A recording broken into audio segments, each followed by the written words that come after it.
Born in Philadelphia, the cradle of our democracy.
Black Star Network is here.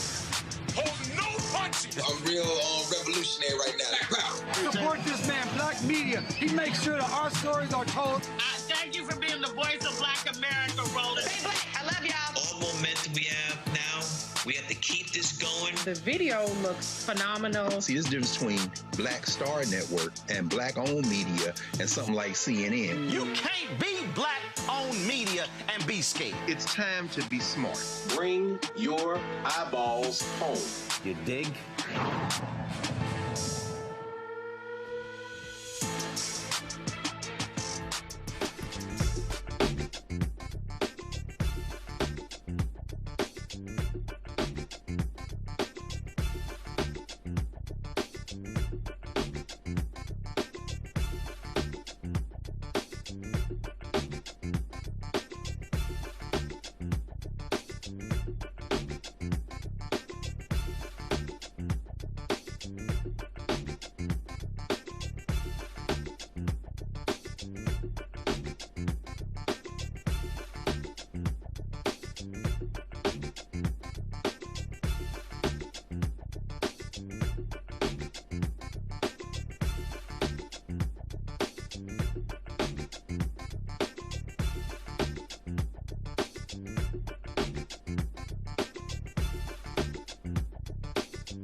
26, 2026, coming up on Roland Martin Unfiltered, streaming live on the Black Star Network.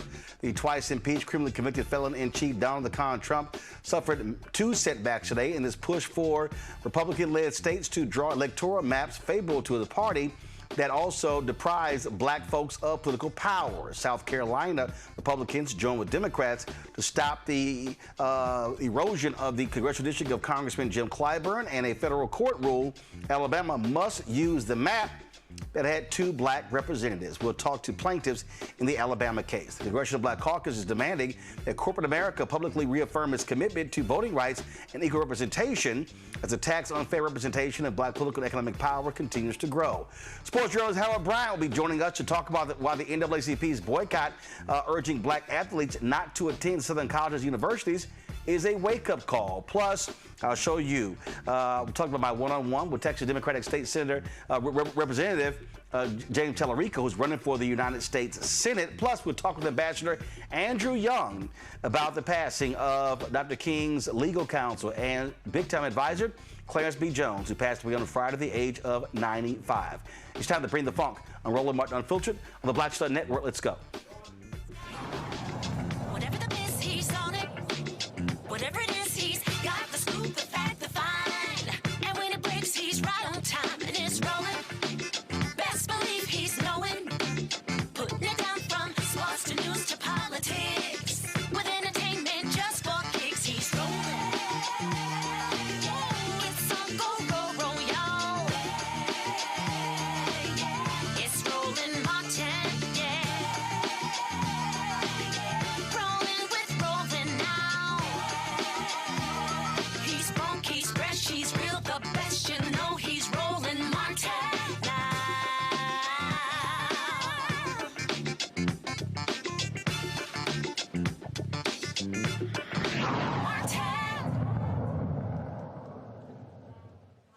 A 3-judge federal panel in the Northern District of Alabama has at least temporarily blocked the state of Alabama from redrawing congressional districts, effectively eliminating one majority-minority district.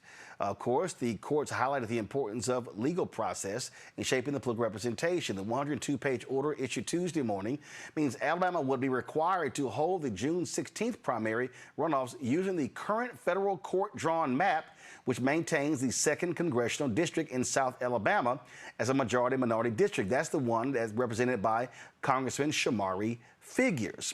Now, these judges laid into Alabama, laying out exactly what the hell they were doing. Dr. Marcus Castor, the lead plaintiff in the Allen v. Castor case, joins us from McIntosh, Alabama. Evan Milligan, the lead plaintiff in the Allen v. Milligan case, joins us from Montgomery. Glad to have both of you here. For Evan, we were in a group chat last week, and you talked about what was happening in the case, and you just laid out how your attorneys were just crushing the attorney for the state of Alabama, exposing just them.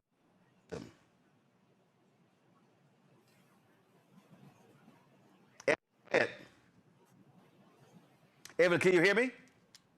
Hey, I hear you now. Okay, all right. Sorry about that. I said, lay it out to us how your attorneys were just showing the blatant racism. Exactly. It was shocking for me to watch it. We've been on this journey with Dr. Castor and our other co-plaintiffs on all of these cases since 2021. My son is about to turn 6. He was a knee baby. My hair was much shorter and not as gray when we started. And watching what happened on Friday, it was like watching, the state's argument just unravel there in the courtroom.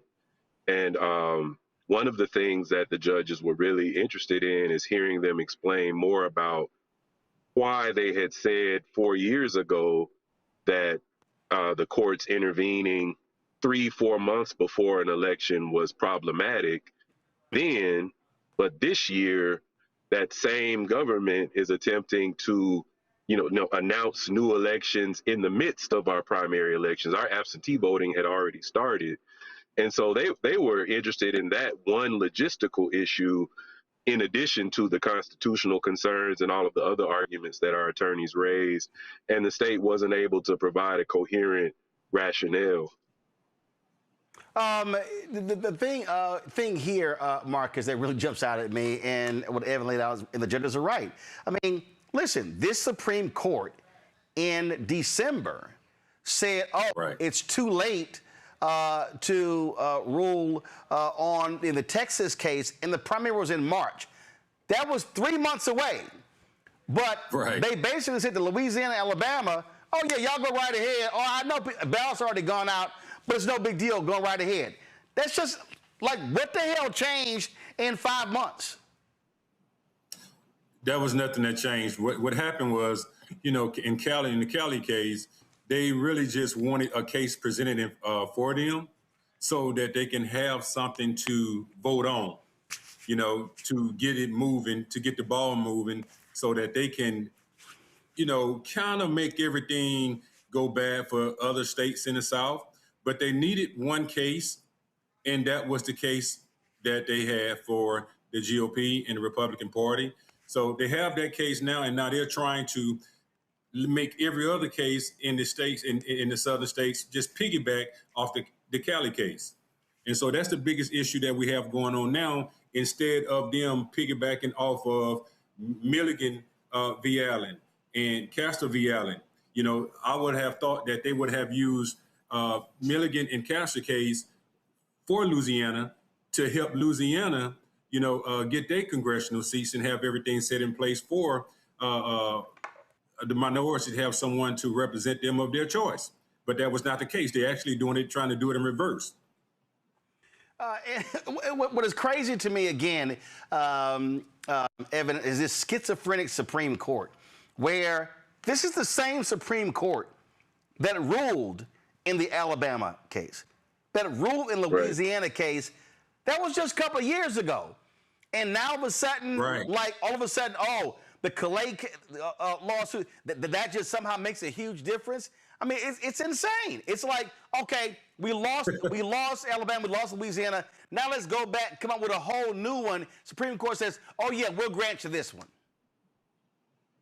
And, I certainly can't speculate about what's going on with the Supreme Court justices. I know that the conversation we're having now started at least in 2013 with their ruling on the Shelby versus Holder decision. And then now 13 years later, there's a contradiction of what was said in that case, because in Shelby versus Holder, Justice Roberts wrote, we don't really need Section 4 and 5 because we have Section 2. And then 13 years later, they raised the standard for Section 2 so that only the most exceptional cases where intentional discrimination is documented by the offenders do you actually have a conversation about relief. And what's ironic is Alabama is presenting the very exceptional case that this newly raised standard for Section 2 has created. And I think, I can't speculate on what's going on the Supreme Court, but I know for some of our state officials here in Alabama, they have always had an animus for those Reconstruction amendments, for the 13th, 14th, 15th Amendment. And that's not a new animus. That's an animus that's been multi-generational. And I think it wouldn't be too far of a speculation to guess that, they're hoping that the court will be receptive to reconsidering how the 14th Amendment is used. And that's something that all of your viewers, all people concerned about African-American rights, human rights, democracy, freedom, citizenship in the United States should be concerned about. I love how in the order, the judges, go to my iPad, the judges go, these long-running congressional redistricting cases have returned to us after another trip to the Supreme Court. In earlier rulings, the Supreme Court affirmed our first preliminary injunction and declined to stay our second. They said, more recently, the Supreme Court received appeals of our order permanently enjoining Alabama from implementing its 2023 Congressional Districting Plan, which we concluded violated Section 2 of the Voting Rights Act of 1965 and intentionally discriminated against black voters based on race in violation of the 14th Amendment to the United States Constitution. While those appeals were pending, the Supreme Court issued Louisiana versus Callais, which updated the standard for proving a Section 2 claim.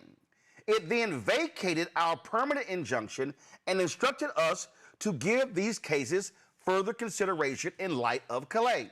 We now face a critical decision on a very tight timeline.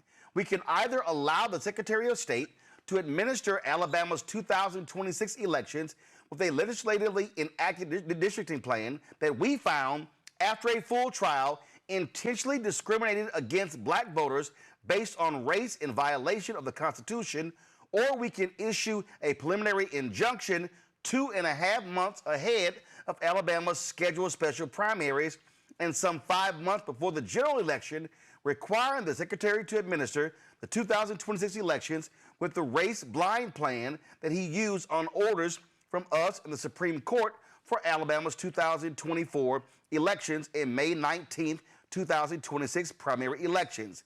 We emphasize that because of the exceptional public importance of this matter, we carefully reviewed the extensive evidentiary record in these cases with fresh eyes in light of Callais. After that exacting review, we conclude that a preliminary injunction must issue.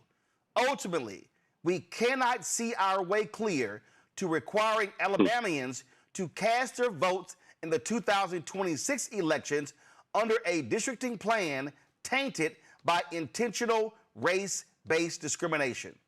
And under the unusual circumstances of this case, we conclude that a limited order requiring the Secretary to continue using this court's race-blind map will not disrupt Alabama's elections.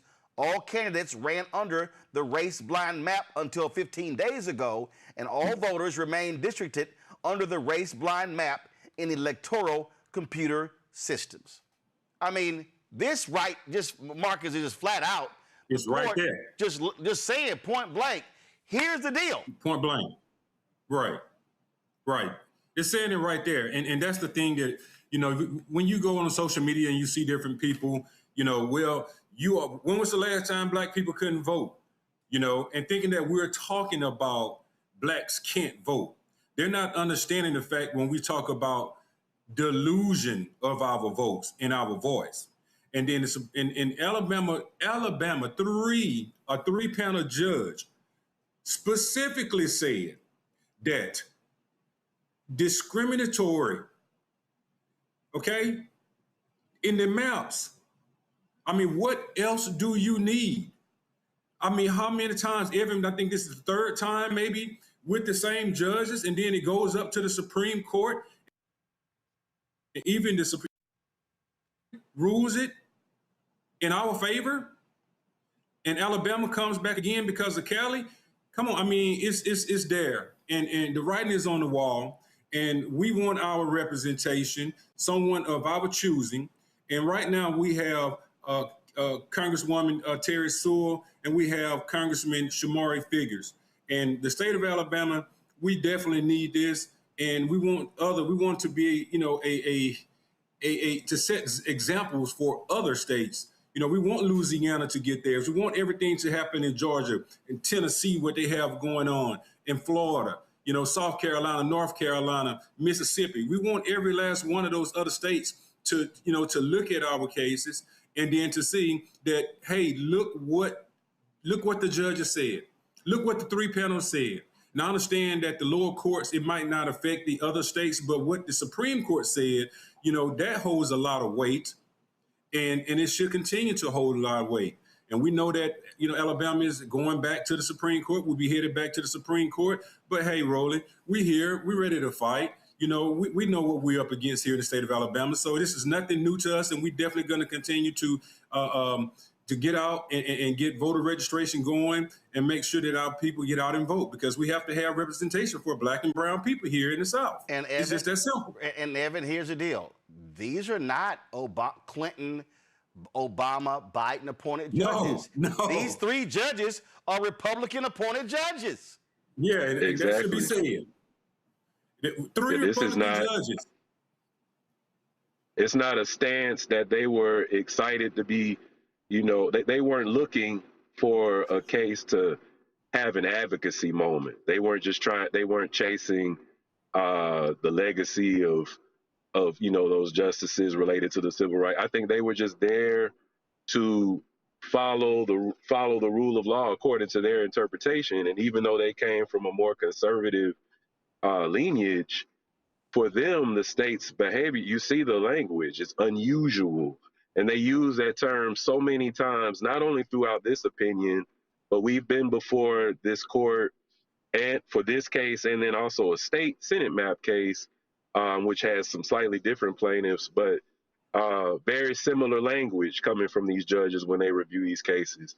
And I think it goes back to, what Dr. Castor was just saying about all of our efforts to encourage our neighbors to vote and all of the things that happened 2 weeks ago when we gathered in Montgomery for All Roads Lead to the South, all of the advocacy that these organizations are doing around the country to remind us of this inheritance that we've received from previous generations, the blood they shed to give us the opportunity to vote.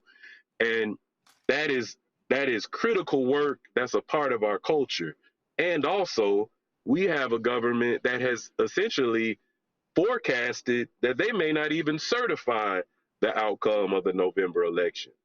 And so I think that, our organizations and at our family tables, at our churches, our mosques, at our fraternal halls, at, all of the different civic groups we're a part of, formally or informally, we need to really be thinking about what we are doing at the local level to prepare ourselves for a moment where the outcome of our votes may not even be recognized. And people's assemblies are great spaces to have those conversations. For anyone that's interested in that, there's going to be a large assembly gathering in Tunica, Mississippi next year. You can learn more about that if you Google Assembly of Assemblies, Tunica, Mississippi. Because those are spaces where we can talk not only about the importance of voting, but about mutual aid, about learning survival skills, about how we can show up for each other in the good, bad, worst case, best case scenarios. Absolutely. Well, the fight continues. And gentlemen, we appreciate your efforts when it comes to this battle. Thanks a bunch. Thank you, Roland. All right, folks, we're going to talk about with our panel this GOP war on Black America. Dr. Mustafa Santiago Ali, former senior advisor for environmental justice with the EPA, joining us from D.C. Joe Richardson, civil rights attorney out of L.A. Brian Shapiro, host of Pushing the Limits radio show. Glad to have all three of you here. Joe, I want to start with you. I mean, this is the battle. The legal fight continues in the courts. That's what this is all about. Yeah, it is. And it's interesting because Alabama, actually, with this three-judge panel, they've been getting it right. And they're basically saying, keep the map that you had 2 years ago, that was put in place 2 years ago, because that's what needed to happen. And so all of these folks are responding very, very quickly to the Callais case in all of these states, Tennessee, Louisiana, et cetera. They're trying to undo things. So let's hurry up. And in doing so, proving why Section 2 of the Voting Rights Act was so important. But, I digress. But this court clearly says, and what it seems to be saying is that even at this higher standard that the Supreme Court sets, this case meets it. And so, therefore, it shouldn't be undone. It should be kept the way that it is. And they were able to find and show the states operating in all of their hypocrisy. We'll talk about South Carolina later, but the whole idea that they would step to do this so quickly when not too long ago, they knew several months was not enough time to make sure that they did this to ensure fairness in situations where people were getting ready to vote, where voting was imminent, et cetera. And it's clear that this is discriminatory. It's clear. You can't just do this and just have a wink, wink. Oh, it's not discriminatory. It's political. But it happens to disenfranchise Black people. For as many Black people as we would just have one seat instead of two, which is crazy. So there's still the Supreme Court. So let's see what the Supreme Court does, because really the Supreme Court has been inconsistent itself. And to your point that was made a little bit earlier, these are not liberal judges. Okay, so let's see if the Supreme Court is pragmatic enough to overcome judges that apparently think like them. Somehow these super conservative judges got it right. Let's see if the Supreme Court steps on itself and is inconsistent once again. This is what Mother Jones published, Mustafa. They said, Tuesday's decision from the three-judge panel, however, takes Callais at its word. Step by step, it lays out why the Alabama map fails under Supreme Court precedent, the VRA, and the Constitution. It repeatedly reminds readers that the Supreme Court agreed with their finding in Allen v. Milligan that Alabama had violated the VRA and that Callais claimed not to have upset that opinion. If the Supreme Court meant to use Callais to end all claims of anti-black racial discrimination and gerrymandering, the panel effectively sends the case back to the High Court and tells them, do your dirty work yourself. I mean, that's powerful, and that's exactly what it is. It's like the Supreme Court says one thing on Monday and then something else different on Thursday. And they're saying it also, so we got to remember the fact, right? What is it? Alabama's 27% black, 1.3 million folks are being disenfranchised when you play around and don't have fair maps. That's what's really going on. So I'm glad that their court said, you know what, y'all need to take this back. And if we know what we said, we know what we feel, we know how we have interpreted it, and we know that it's racist. And you know that it is too, but we're not going to carry the water for you.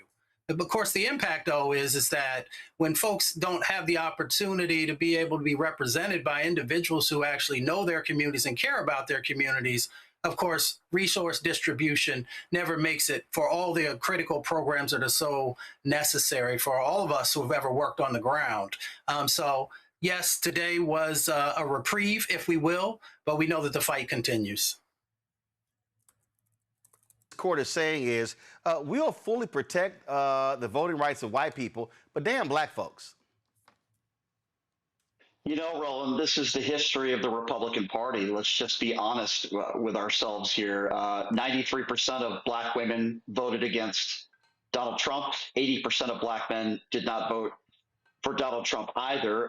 The more minorities that have a voice, the more scared Republicans get, because the history of the party, they're represented by what? Less than 1% of black people are represented, elected officials within the Republican Party. So listen, I'm glad these judges got it right. I don't know how you guys feel about this, but I don't have a lot of faith in the conservative stacked Supreme Court right now.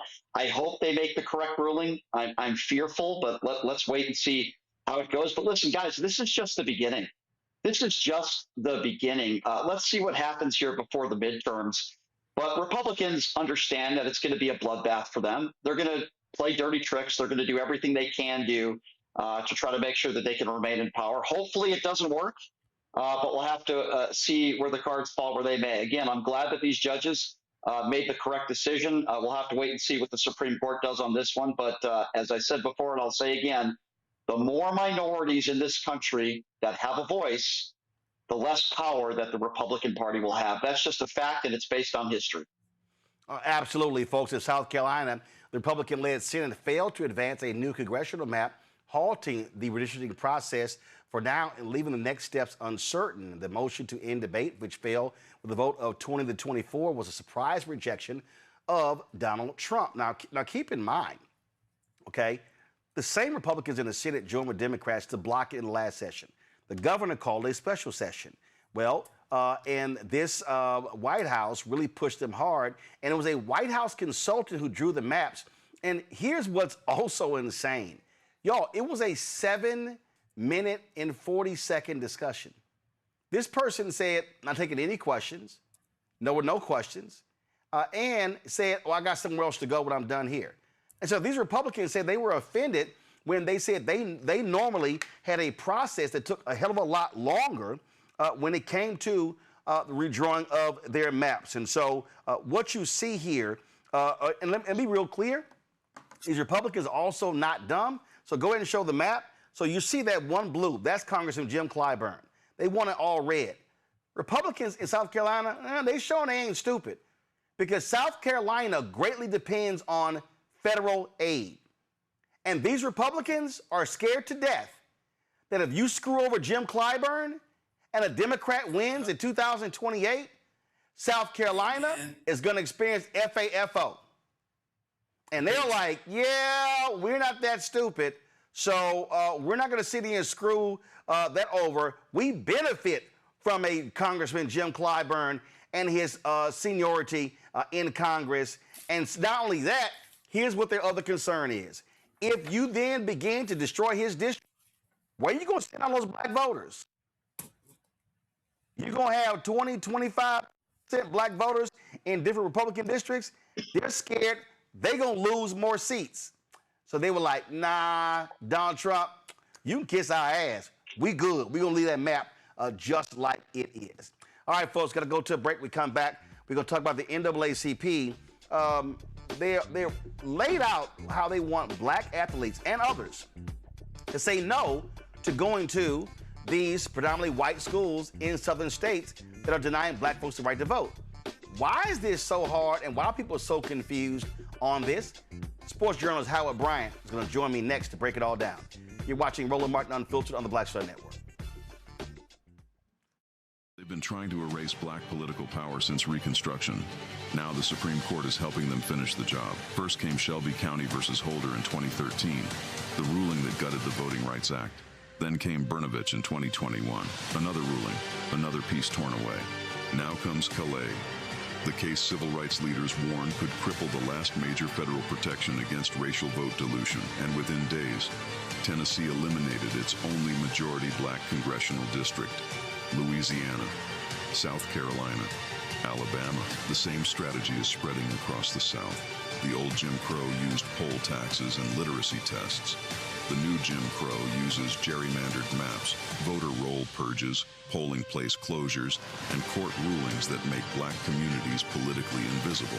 1965 was Freedom Summer. This is Freedom Summer 2.0, because they are still trying to erase black political power, and we will not bow.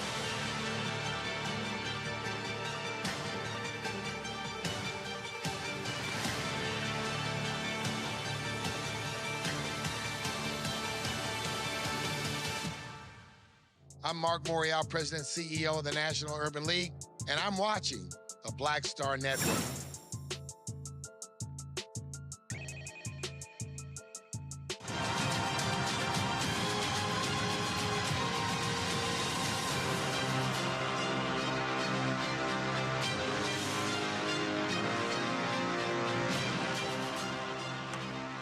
Folks, let's talk about the NAACP's call when it comes to athletes and protesting, not going to these predominantly white institutions. Now, it's been really interesting, and I've been in chat groups, and people have been texting me. They're like, oh, I don't understand what the NAACP is doing. This is not a good idea. I mean, why are we getting in the way of these young men securing the bag, and on and on and on. Then, oh my God, there was this one article that was the most insane thing I read, where this one black journalist goes, well, why are we asking these young people to do this? As if we don't have a history of young black people being involved for fighting for rights of black people.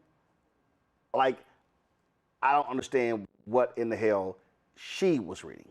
Howard Bryant, sports journalist, author of numerous books, Henry Aaron on black athletes protesting, of course, Ricky Henderson, latest book on Paul Robeson and Jackie Robinson. Yes, it's in my backpack. Joins me right now. So, Howard, just give us your overall view of this NAACP call, because it's not just about the athletes. It's saying to alumni and others, don't support, don't watch, don't buy product, don't give money.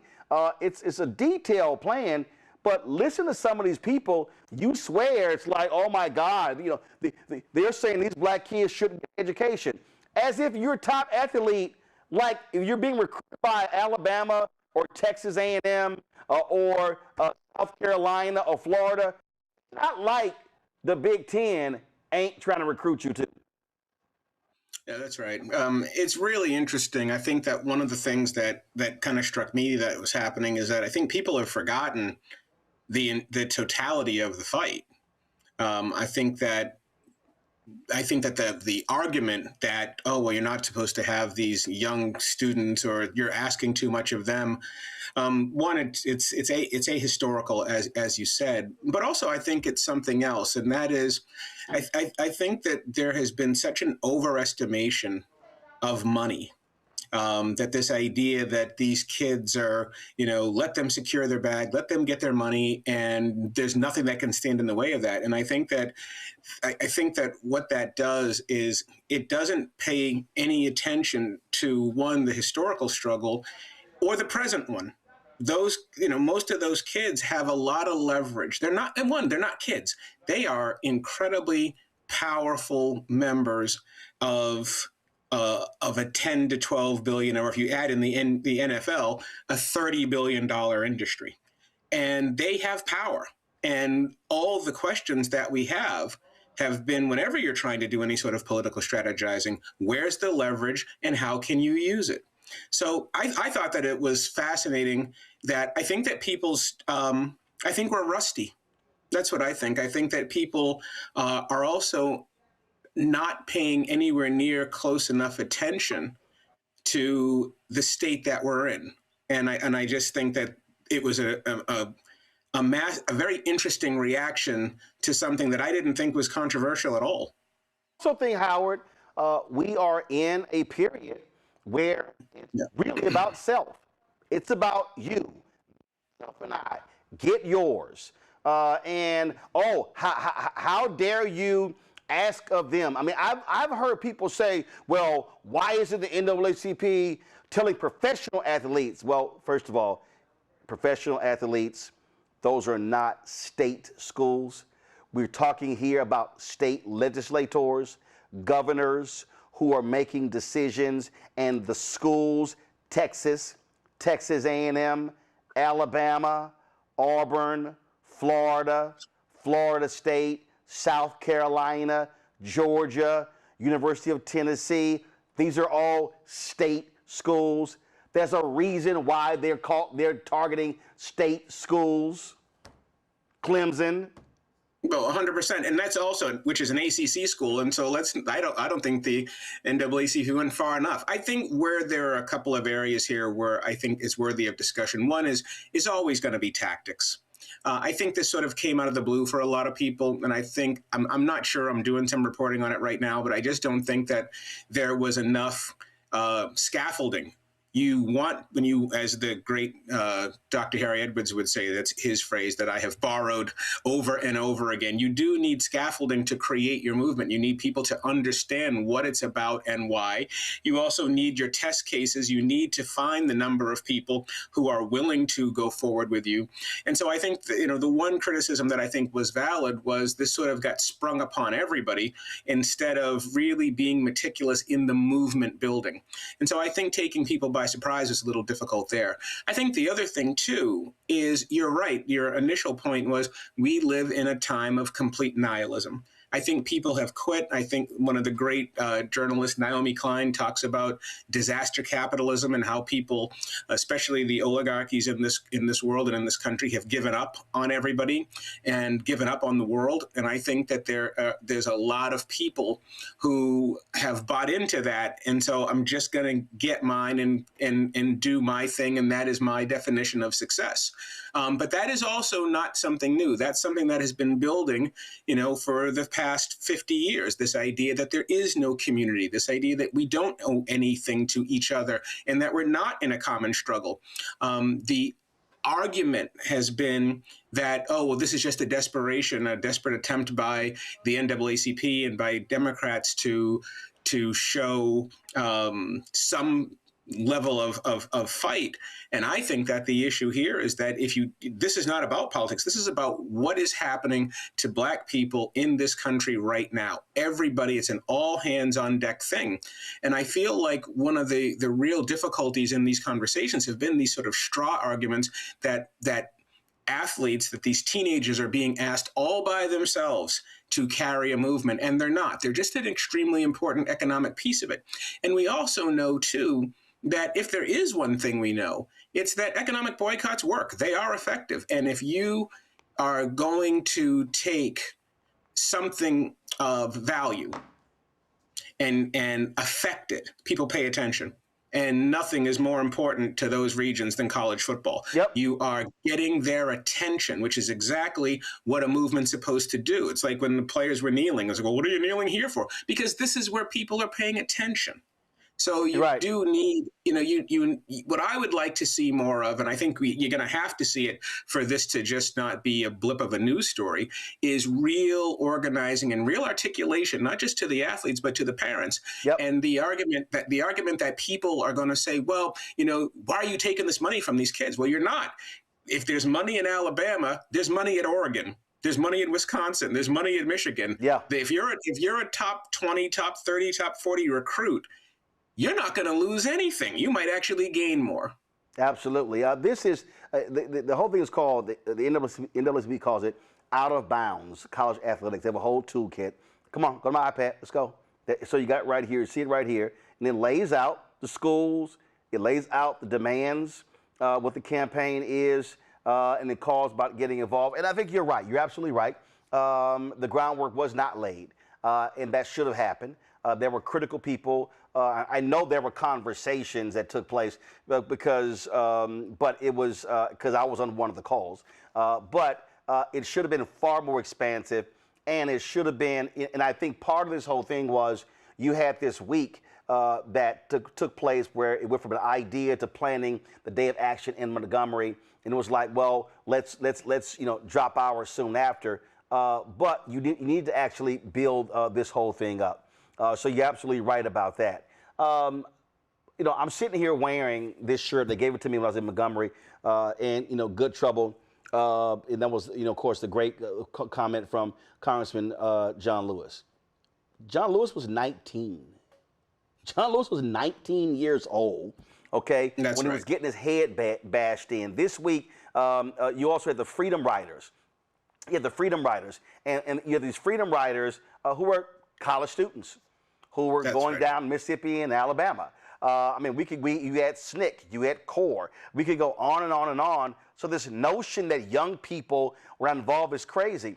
But we don't have to go back that far. Go to my iPad. Kylan Hill, running back, Mississippi State. That young man said, I'm not playing under that flag.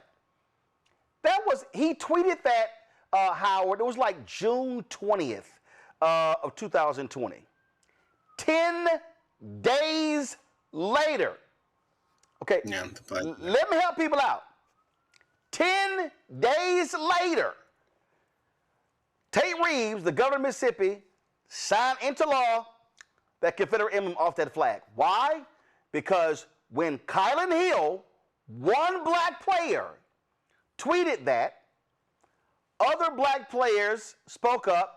Then white coaches went, oh, shit. We're not going to be able to get black ball players. And those white coaches and some of those black athletes went to the state capitol. And they met with violent, racist, Republican legislators, people who celebrate Jefferson Davis's birthday in Mississippi. And they said, hey, man, y'all need to get rid of this emblem or we in trouble. 10 days. But let me help the people who are watching and listening. What y'all don't know is the NAACP, for a very long time, had organized a boycott of Mississippi. The NAACP stopped Mississippi and South Carolina from being able to hold any NCAA type tournament because of that Confederate flag. That had been going on 2 or 3 decades. I remember we covered a protest here in D.C. When actress Ingenue Ellis was involved with the protest of the boycott against that flag. So they had been boycotting that flag for decades, Howard. When one black football player tweeted that, it took 10 days to bring them to their knees. I'm trying to understand why folk act like that never happened. Because I think people have lost their way, and I think that people have not, and I understand it in some ways, Roland, because we've been taught over and over again, or not taught necessarily, told that there is no more racism and that there is nothing to fight about and that there is nothing to protect. We're also being told that at a time when things are actively being taken from us. And when I say things being taken from us, I'm talking about your simple dignity of having a job and being told that your job is simply the byproduct, that you were given something through DEI or some other nonsense, that you were somehow the beneficiary of something free, when we know that we have to work extremely hard to do anything. And so I think that you're looking at a group of people in some senses who need to sharpen the edges. And I'm talking about us. The edges need to resharpen. And also, I think that the one area where you do have this, and Muhammad Ali was what, 20, 21? So, I mean, all of the things. When the thing about Black people in sports, and you and I have been talking about this for years, is that we're 12.5% of the national population, but we're not 12% of the culture. And so when you take some of the areas where we are at our strongest, where that leverage really is, sports is at the top of it. Yep. And people will respond to it. And you have to have something that people care about to get their attention. And if you can't handle that, then you're not about it. But you need to be about it. And those kids, those athletes who, have an opportunity to do so many things, they're going to be adults and parents, and they have parents and they have grandparents. So it's not just about you.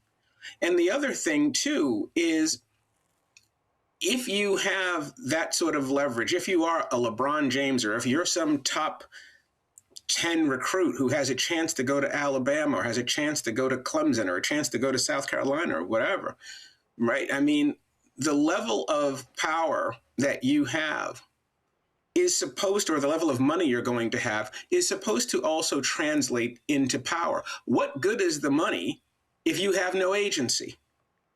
We talk about athlete activism and all of these things, but what good is any of it if you lose everything?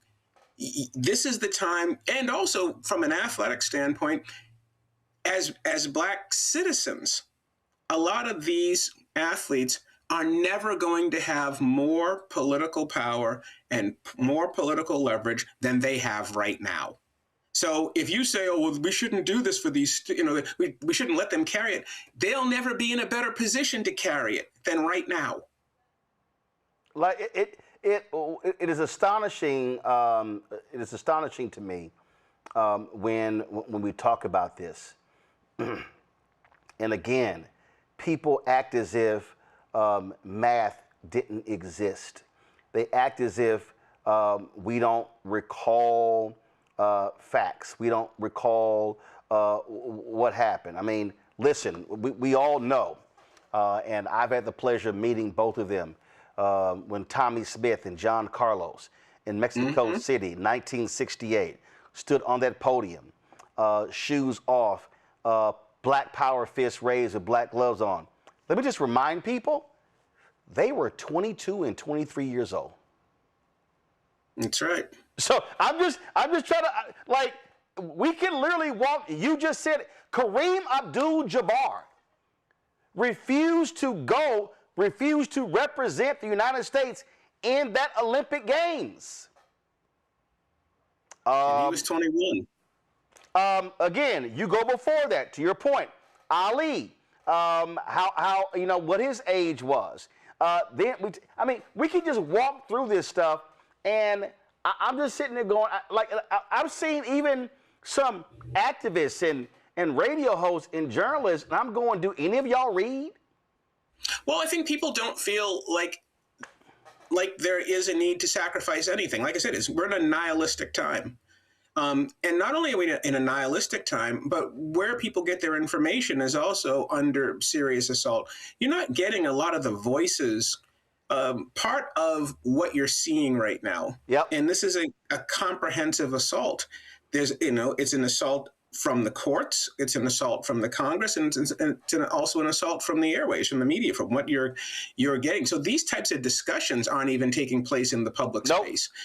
So one of the areas, which is why, of course, this show is so essential as well, but one of the things that has to happen, and it has to either happen behind closed doors or publicly, or preferably both, that there has to be a massive re-education, a reminder of where we are and who we are.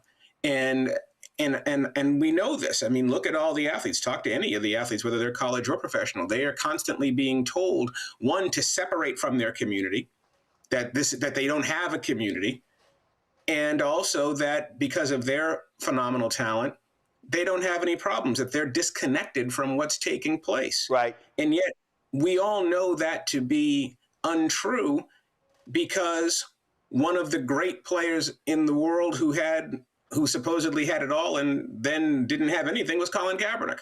So when we think about all of these players, we think about where they are.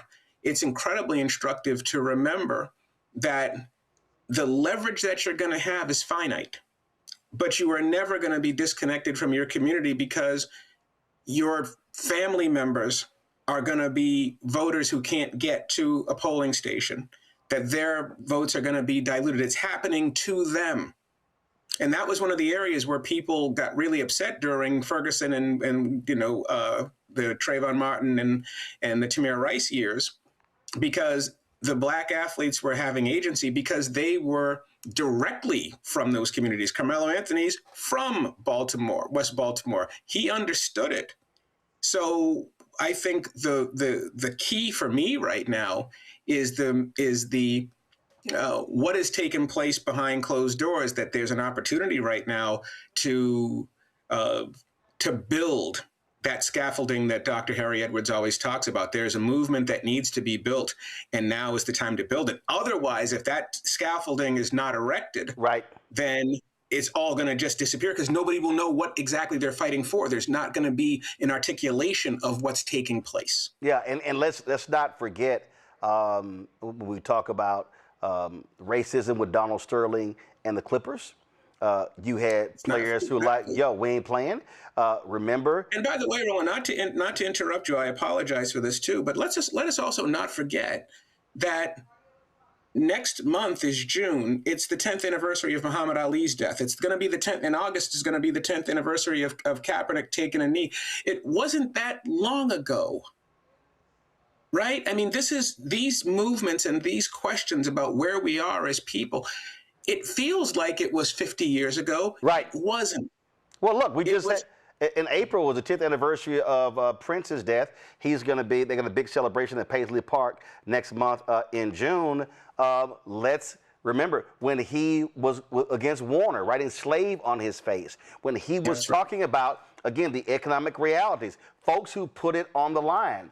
I mean, just listen, the Supreme Court refused to bow down to the NFL. Brian Flores is moving forward with his lawsuit against the NFL, and he clearly is not trying to settle. He is suing 3 teams. They requested 1,000 pages from some, from 25 other teams as well. He clearly, Howard, wants to go to court. He's not trying to do what Kaepernick did, who actually settled. He is like, and I mean, luckily, he got hired by the Steelers. Then he became the defensive coordinator, top defense for the Minnesota Vikings. He's still getting paid, but he wants to go to court to expose the NFL. And so, and Steve Wilkes is also a part of it. So thank God that this is a guy who didn't take the easy way out by saying, okay, fine, let's do a settlement. No, it's clear he don't want to settle. Well, because he knows it's not about him. He knows that what's really taking place is, the number of ways that these conversations have been distorted. They've been misdirected, in that the reason why there's a Rooney Rule, or was, or continues to be, or the reason why there are all of these different rules taking place or taking shape, is because we know that corporate America, whether we're talking about the NFL or whether we're talking about Apple, they don't hire Black people in any real numbers. So that's why these things are in place. It's not to give Black people something that everybody else has to work for. But when you see that level of distortion and you don't fight the distortion, then you're so far behind. And I just feel like we're in this moment right now where I think we as people, all of us, but Black people especially, because we're the ones deeper in the bullseye, I think our claws aren't sharp enough. And I think people have thought that having a 65-inch TV means you're okay, and you're not okay. I think you nailed it, and the reality is what the NAACP is calling for. There's more work to do, but this is where I keep saying where we have to be using our organizational heft to be able to do these things, to call for these things. It got lots of attention. Now the work is after this, and this is where other groups have to step in as well. Listen, the Congressional Black Caucus held a news conference today urging corporate America to reaffirm its commitment to voting rights and to stand up using their power. They sent letters to companies in response. Let's not forget, when we talk about this too, back the last time we saw any flicker of athlete movement was in 2020 with Jacob Blake during the shutdown. And what did the athletes do? What did the pros do during that pause when Naomi Osaka decided she wasn't going to play in the Cincinnati tournament, Western and Southern? They went to Barack Obama and he told them to go back to work. And he told them to be citizens. And one of the things that they did in being citizens was to really push for voting registration. Remember when they had, the Milwaukee Bucks did this big voting drive. And so suddenly all of these things, these dots all connect. And so you were told to be citizens. The players were citizens. The players, they leaned in more deeply to the democracy. And then the pieces of that democracy are also still under assault. So the players, whether it be college, pro, whatever, they're not disconnected from this. And once again, this is a good example of that scaffolding. I certainly hope the NAACP is talking, to find those test-cased athletes and their families who are willing to do this. And I hope that they're also talking to some of those schools, whether it's Washington or Oregon or USC or UCLA, to go find landing spots for these guys to create a comprehensive movement strategy. Well, I know I saw where the SEC hired my fellow Houstonian, Jarvis Stewart, to assist them with their crisis management over this. Well, you get their attention. Like that's going to get your attention. And I think people have forgotten the definition of leverage, even though leverage is being used against them every single day. You're absolutely right. And so folks got to realize this is all hands on deck. This is not a moment where you can act as individuals. This is why it's important to be part of organizations to stand with you. And I had a very prominent media personality hit me up saying that they just didn't get it. And I said, this is what you're not understanding. Y'all are talking in the aggregate. I'm not saying you're going to get every athlete on the ESPN 300.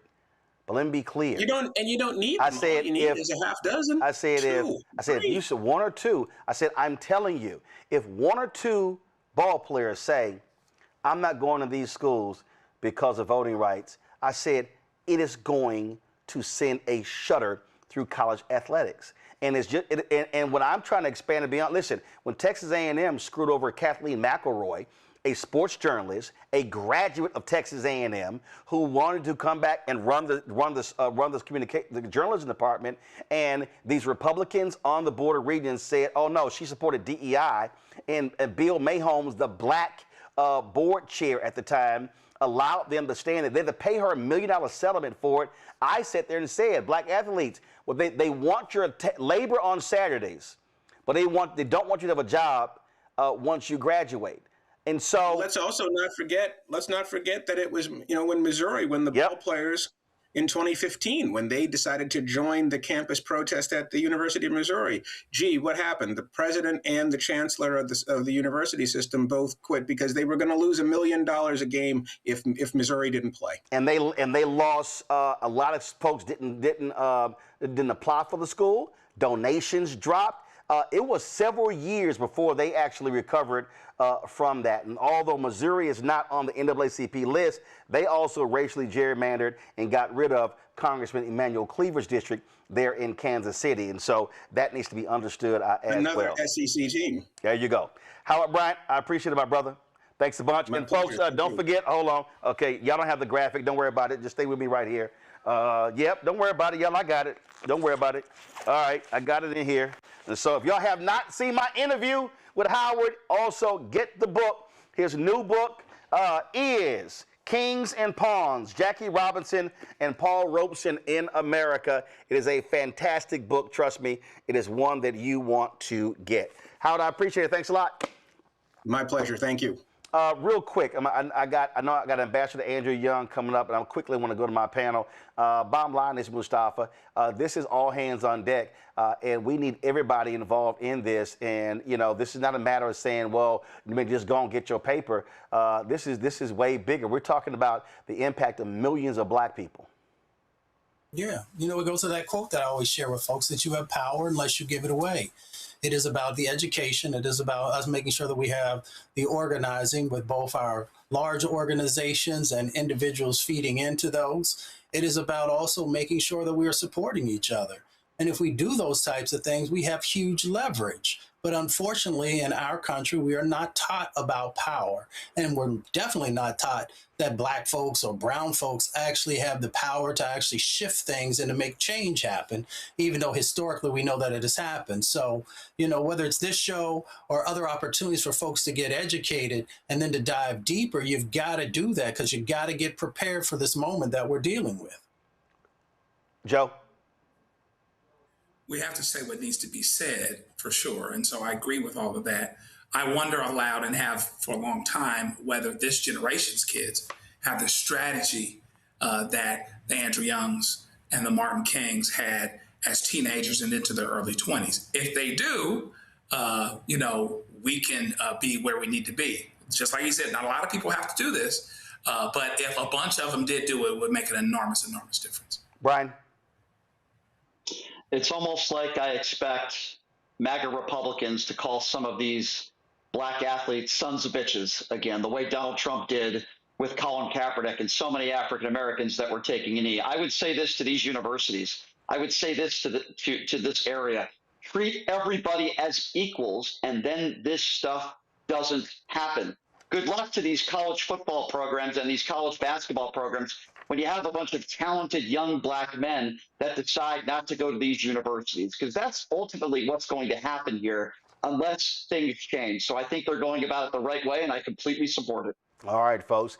Quick break. We come back. We'll remember the life and legacy of Clarence Jones, who was an attorney for Dr. King, a strategic advisor, and someone who lived an absolutely full life. He passed away on Friday at the age of 95.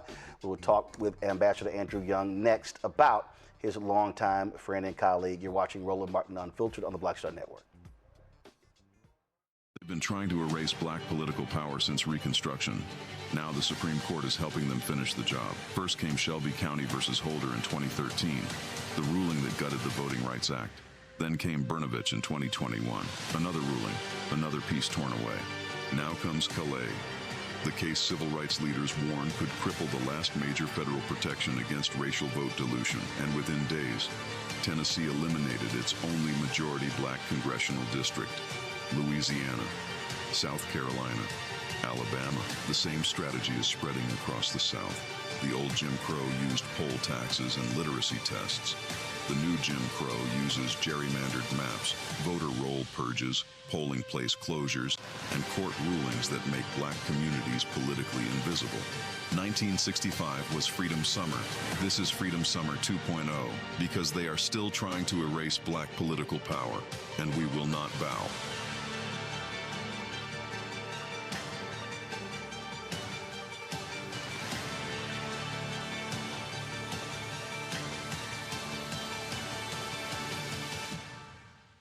What's up? It's Talib Kweli. I'm CEO. This is the Black Star Network.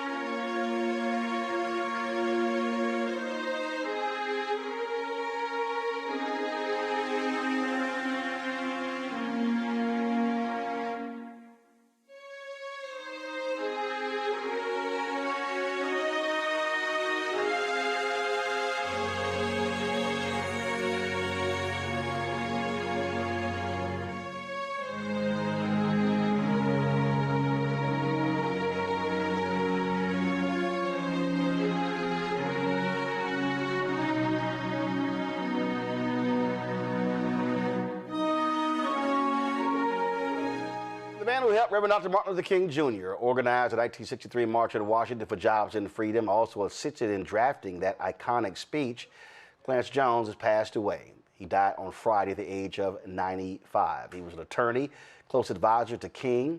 He passed away at a California assisted living facility. From 1960 to 1968, he served as King's legal counsel and strategic advisor, advising him on critical decisions during the Black Freedom Movement. Not only that, he went on, he was of course a major force when it came to the Attica uprising.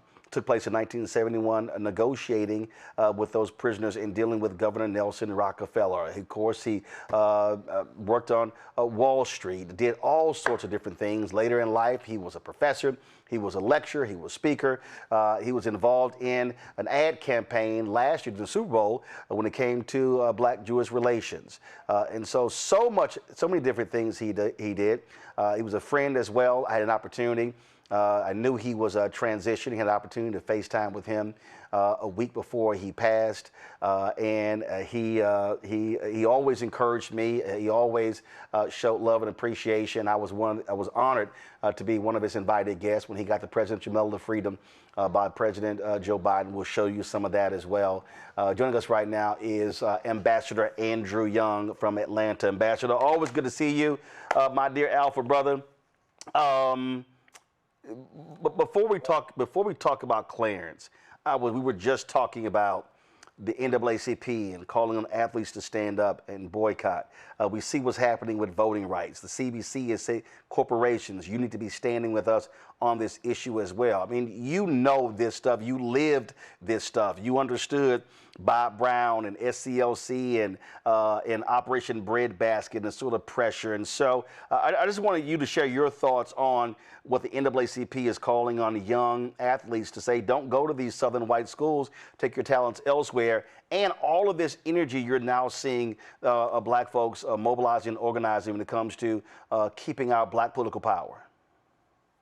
Well, you know, I applaud what the NAACP is doing, but it's going to be a serious problem, more serious now than ever before, because there's so much money in the game that quarterbacks now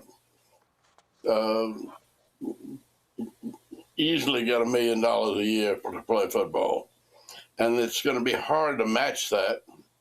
But it doesn't mean we shouldn't try. But I really would, I think that was a case where I felt that the threat was more powerful than the action, because the deck is really stacked against us. Mm-hmm. And it's hard for these young men to make choices to turn down that kind of money because they've never had it before. And it's going to be a hard thing to sell, but that doesn't mean we shouldn't try. Now, I think pointing back to where this started, Bear Bryant was a coach at Alabama, and they played Penn State. And the halfback at Penn State ran all over him. And he came back to Alabama well beaten and said, if we're going to play this game, we got to have speed. And I don't care what color it is. And that's when they opened up their doors and began to realize that it wasn't the same game when it was segregated. Now, you can call for something in public, but with this, you have to sit down with the NCAA. They're going to hate it, but you've got to talk to key alumni, and it's got to be a real campaign. It can't just be an announcement. And I think that universities have been hit hard by this administration. And I think that they may be getting ready to stand up in some way. Well, we certainly hope so. And speaking of standing up, in talking to Clarence and reading his book, he was an extremely successful lawyer. Dr. King goes out to L.A. And heard about him, wanted to meet with him. And he met with him, and he basically wanted him to join the movement. And he was like, all this money I'm making? No, I got other things I'm doing. So he invites him to his speech, and he goes to the speech. And Clarence writes, is it as if MLK was looking and talking directly to him in that room, and he convicted him to join the movement, and that's exactly what he did. And you know, Clarence was the one who called me when I was in New York and working with the National Council of Churches. And he called me to say that Dr. King is beginning to plan to move back to Atlanta, and he's looking for a staff. Would I be interested? And I said, well, I'm settled here now. I just bought a house. But then the Nashville sit-in story came on, and my wife and I were sitting there looking at it. And after the first intermission, she stood up and said, I'm ready to go home. I said, we just bought this house. You're home. This is Queens, New York. And she said, no, I can never call New York home. She said, I'm going back where they are. And she pointed at the television, and she was talking about John Lewis and James Bevel and Diane Nash and the Nashville sit-in story. And she said, look, you can forget it. As soon as I get this, she was getting a master's, and she was pregnant. She said, as soon as I deliver this baby and get this master's degree, I'm heading back to my mama in Alabama. That was Marion, Alabama, right next to Selma. And I said, well, what do you want me to do? She said, I want you to sell this house, quit this job, and find a way to join me. And shortly after that, I got a call from Clarence. And he was explaining to me the difficulties that Dr. King was having in moving back to Atlanta. And I said I'd be glad to help. So I have been, that was 1961. And I ended up selling the house, packing my bags, and coming back to Atlanta. What we hear folks who work with Dr. King, and of course we've known and heard your name over the years, and Reverend Jackson and Ralph Abernathy, and again Bevel and Nash and James Orange and others. But the lawyers played a huge role in what y'all were doing. How critical was Clarence Jones in this? Well, Clarence Jones was very critical because he was there first. And he brought in the Legal Defense Fund of the NAACP. And it was just after while Thurgood Marshall was making the transition to the courts. And in fact, the whole NAACP Legal Defense Fund moved to Alabama with us in 1963 to fight the cases in relationship to 1963 Freedom Summer. We didn't make a move without the lawyers. He also, go ahead, I'm sorry. No, I said that it made the difference between life in prison and a misdemeanor. He also talked and said that, look, people are like, well, what about getting arrested? He's like, the last people you want getting arrested with you are the lawyers. Somebody got to bail you out of jail. Well, that's certainly don't want your lawyer in jail with you. He was, he did play a role, though, because he was smuggling out when Dr. King was in Birmingham, writing on the edges. It was Clarence who was smuggling those writings out of the jail, correct?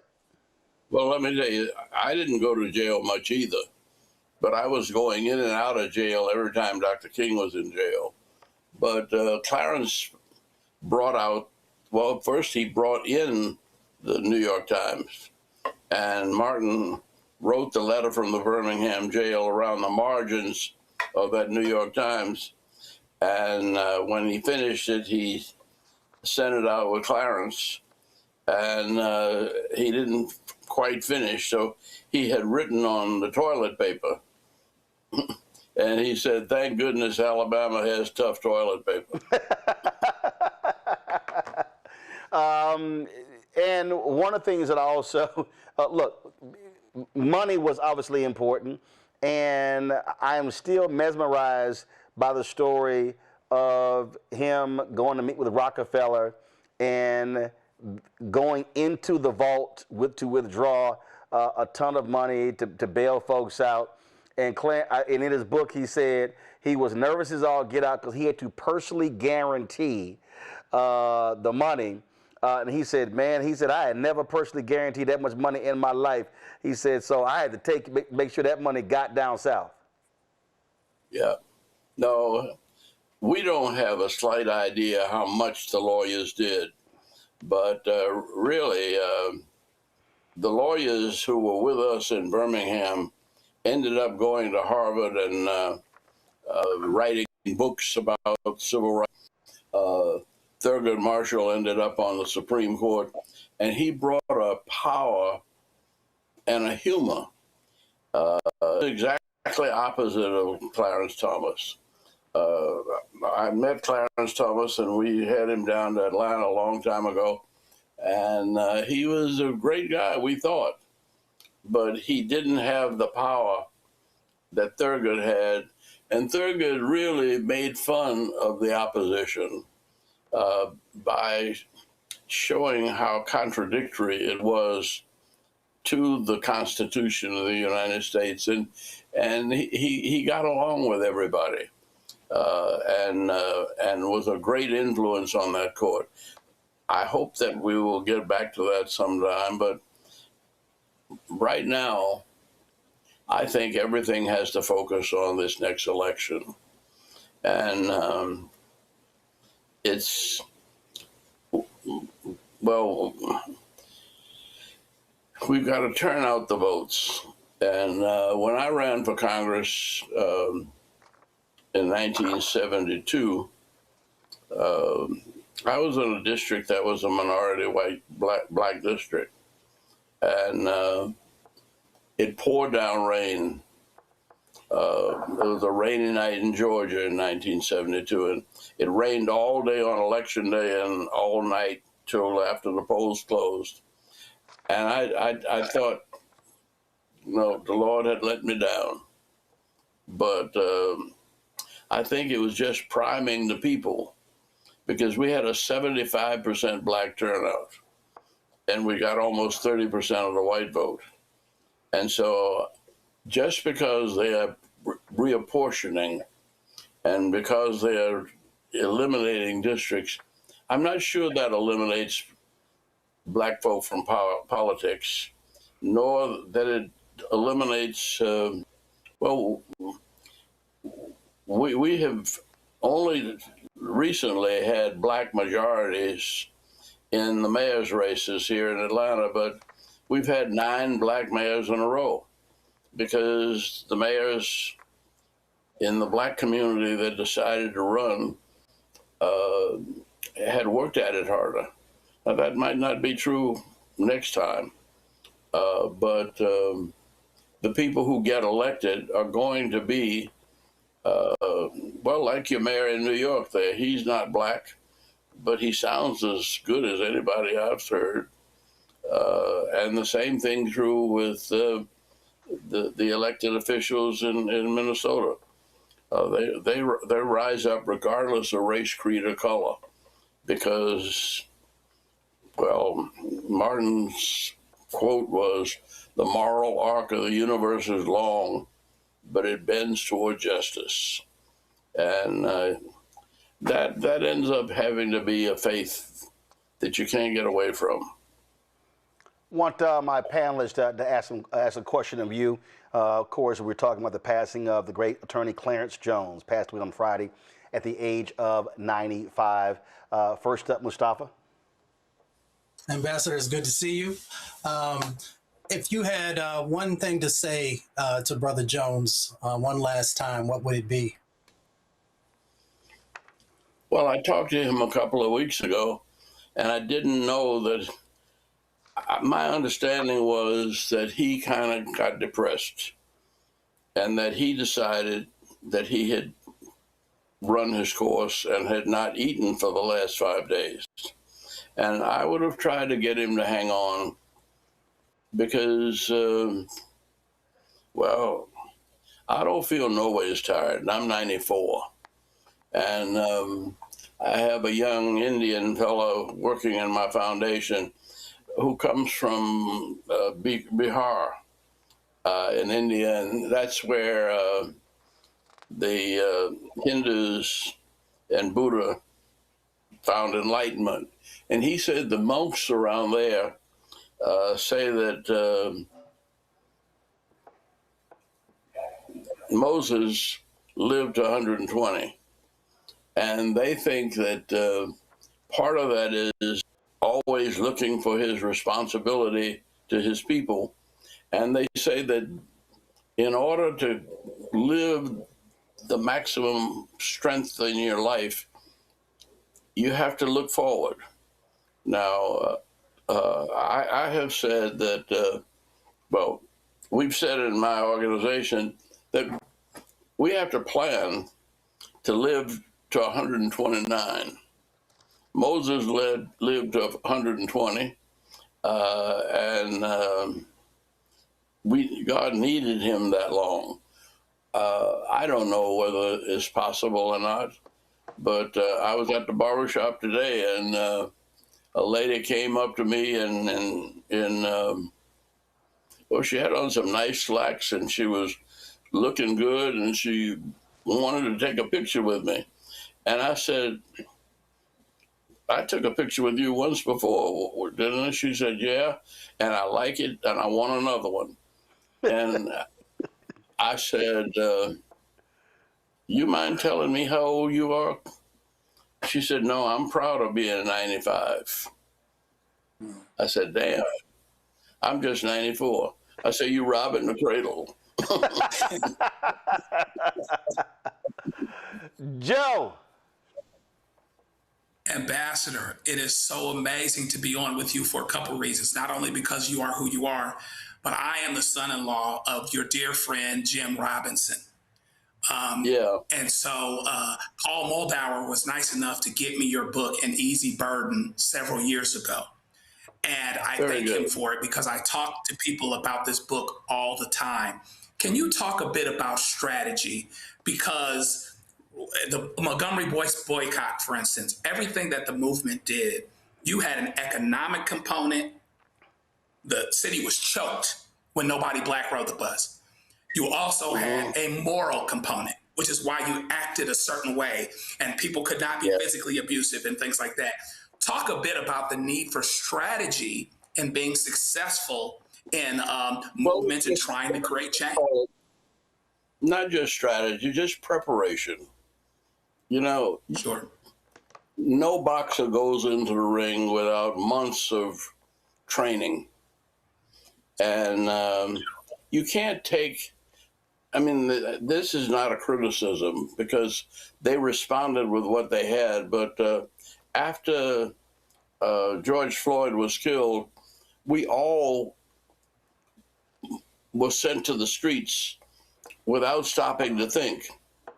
And we didn't have a strategy that was as broad and as big as the enthusiasm that we mustered. And so it's one of the things that we're going to be trying to do in Atlanta with different civil rights organizations. And I've been trying to figure out a way that I can keep on being involved without getting on the road and without going around preaching. But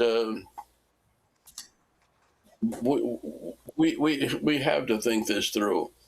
That book, which I did not read, 2025, told us what to expect. Yep. You mean Project 2025? Yep. What's that? Project 2025, the Heritage Foundation's plan for America. Mm-hmm. Yep. And it was ridiculous when I thumbed through it, and I didn't want to read that trash, but it happened. And we're seeing it slowly but surely implemented. And the thought that today my brother in South Carolina might be put out of a seat, I don't know what that means, but I can't imagine that there are not enough white people in South Carolina to say that they want to keep him in the Congress. He is a force. He is a power. And South Carolina, it doesn't matter what color he is, he delivers for South Carolina. Yes, he does. Yes, sir. Brian. And there is a power in having minority congressmen. One of the reasons I was able to do so much with Atlanta is that with Walter Fauntroy and John Lewis, we went out and campaigned for other congressmen. And one of the reasons we were able to get the $900 million for expressways was that I'd gone out and campaigned for the congressman who was in a white majority district, and they added blacks to his district to take away his working class white district, and he didn't know anybody. And so both John Lewis and I went up there and campaigned for him on different weekends. And when it came time for the Democratic Convention to come to Atlanta,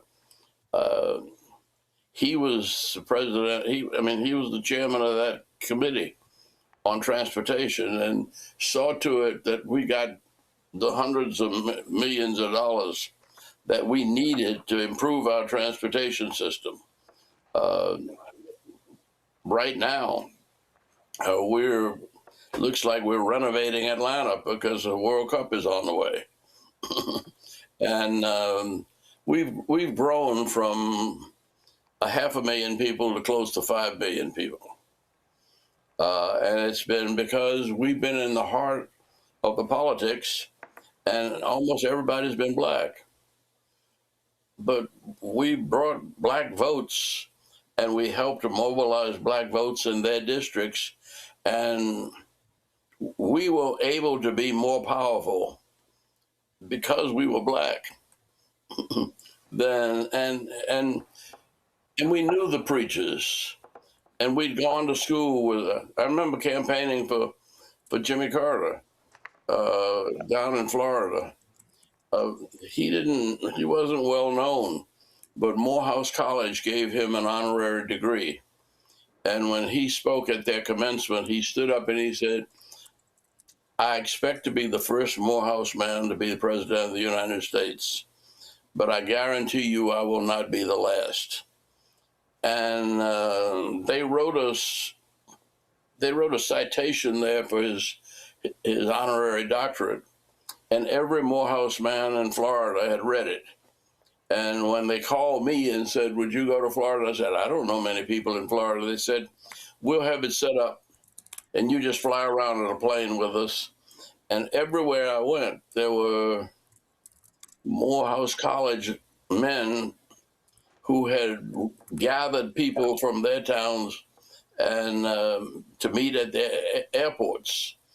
And Jimmy Carter carried that against Wallace and ended up the president of the United States because of that.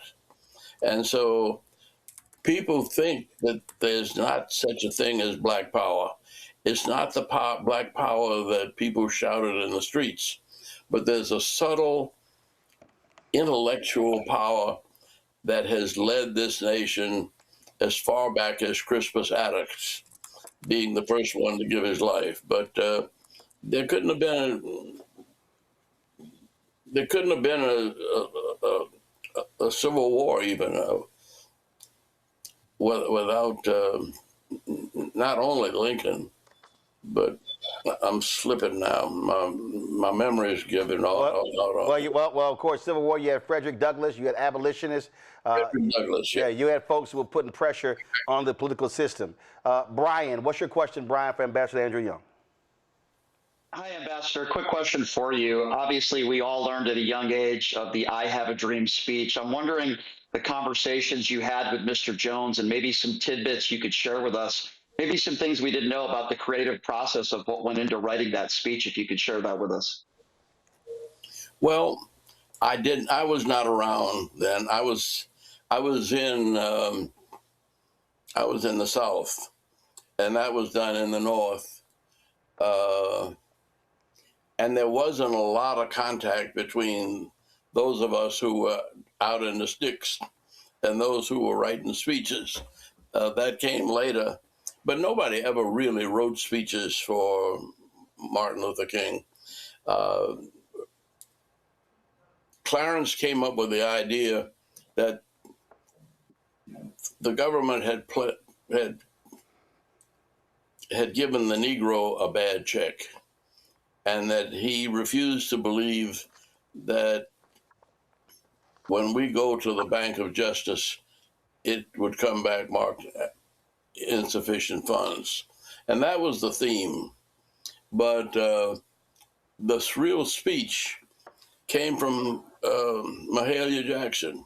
Mahalia Jackson was up there on the podium, and while Martin was speaking, he was really reading the speech that Clarence wrote. And it was a good speech, but Mahalia had heard him speak with no notes a couple of weeks before in Detroit. Yep. And she kept saying, well, tell him about the dream, Martin, tell him about the dream. And so when he shifted gears and said, I have a dream, that was another speech altogether. And that's the one that caught the attention.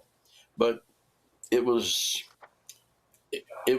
the combination of improvisation and scholarship.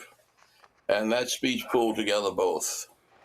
Well, also have to remind people that Clarence was smart enough to grab copies that were handed out to the press and put a C and circle it for copyright.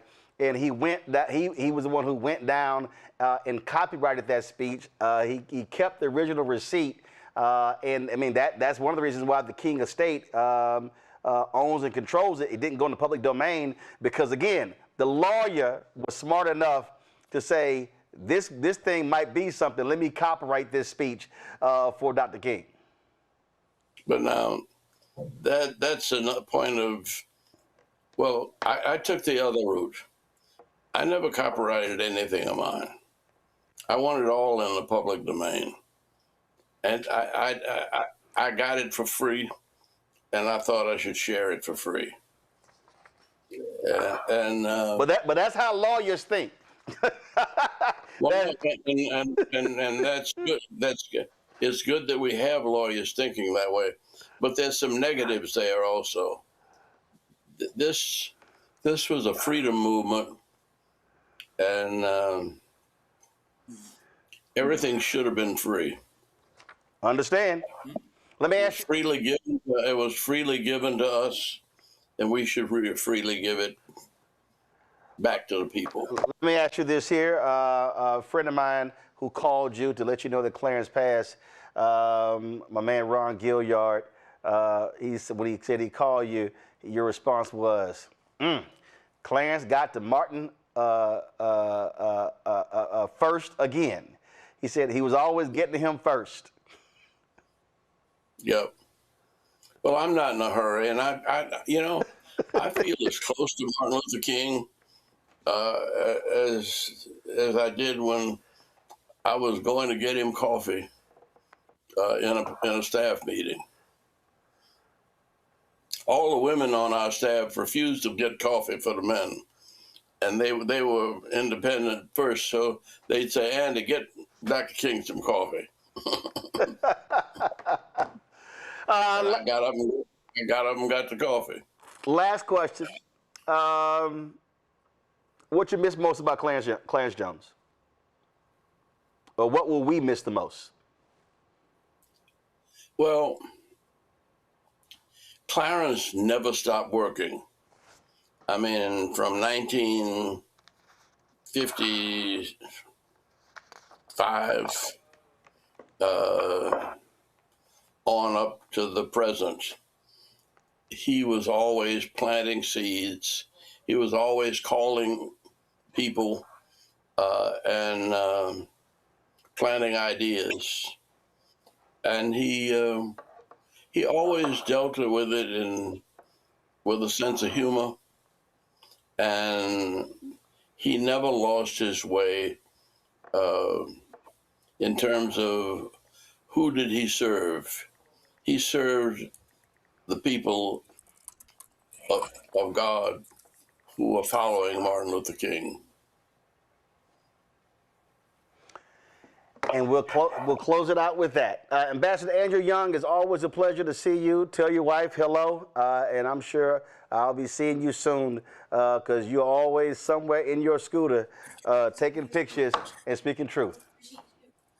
All right. God bless you. Take care, Pratt. Thanks a lot. Folks, we were in Selma for the 50th anniversary of Bloody Sunday. Clarence Jones was there, and I got an opportunity to get his thoughts on that particular day. Let's roll it. Okay. All right. Y'all don't have the video?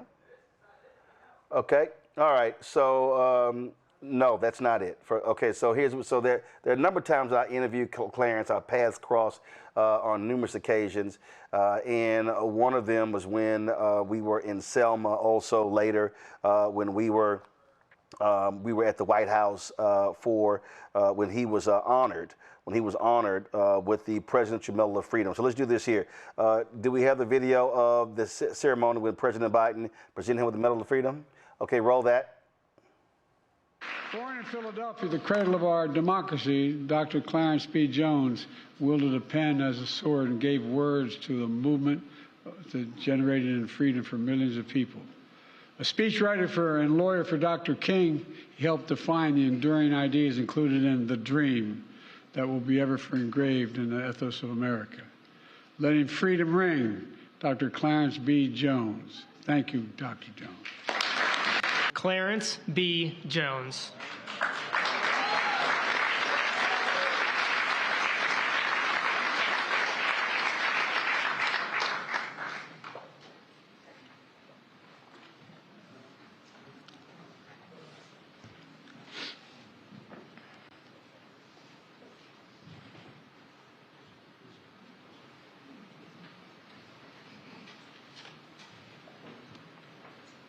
The Philadelphia son of domestic workers and a former foster child, Clarence Jones became the wordsmith for a movement.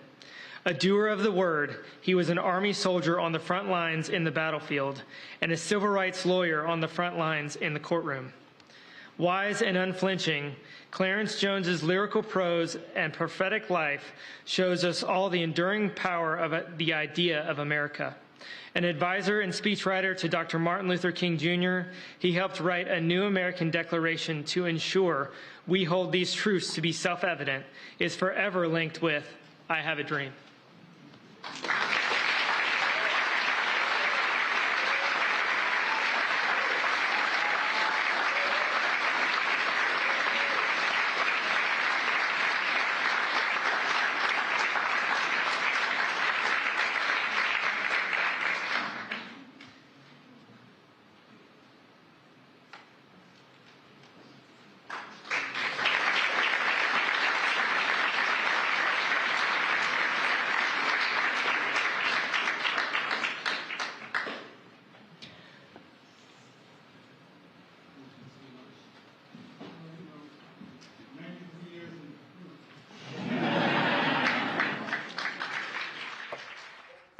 As I said, I was honored to be a guest of Clarence's at that Medal of Freedom ceremony, and this is when I got him to say a few words to us.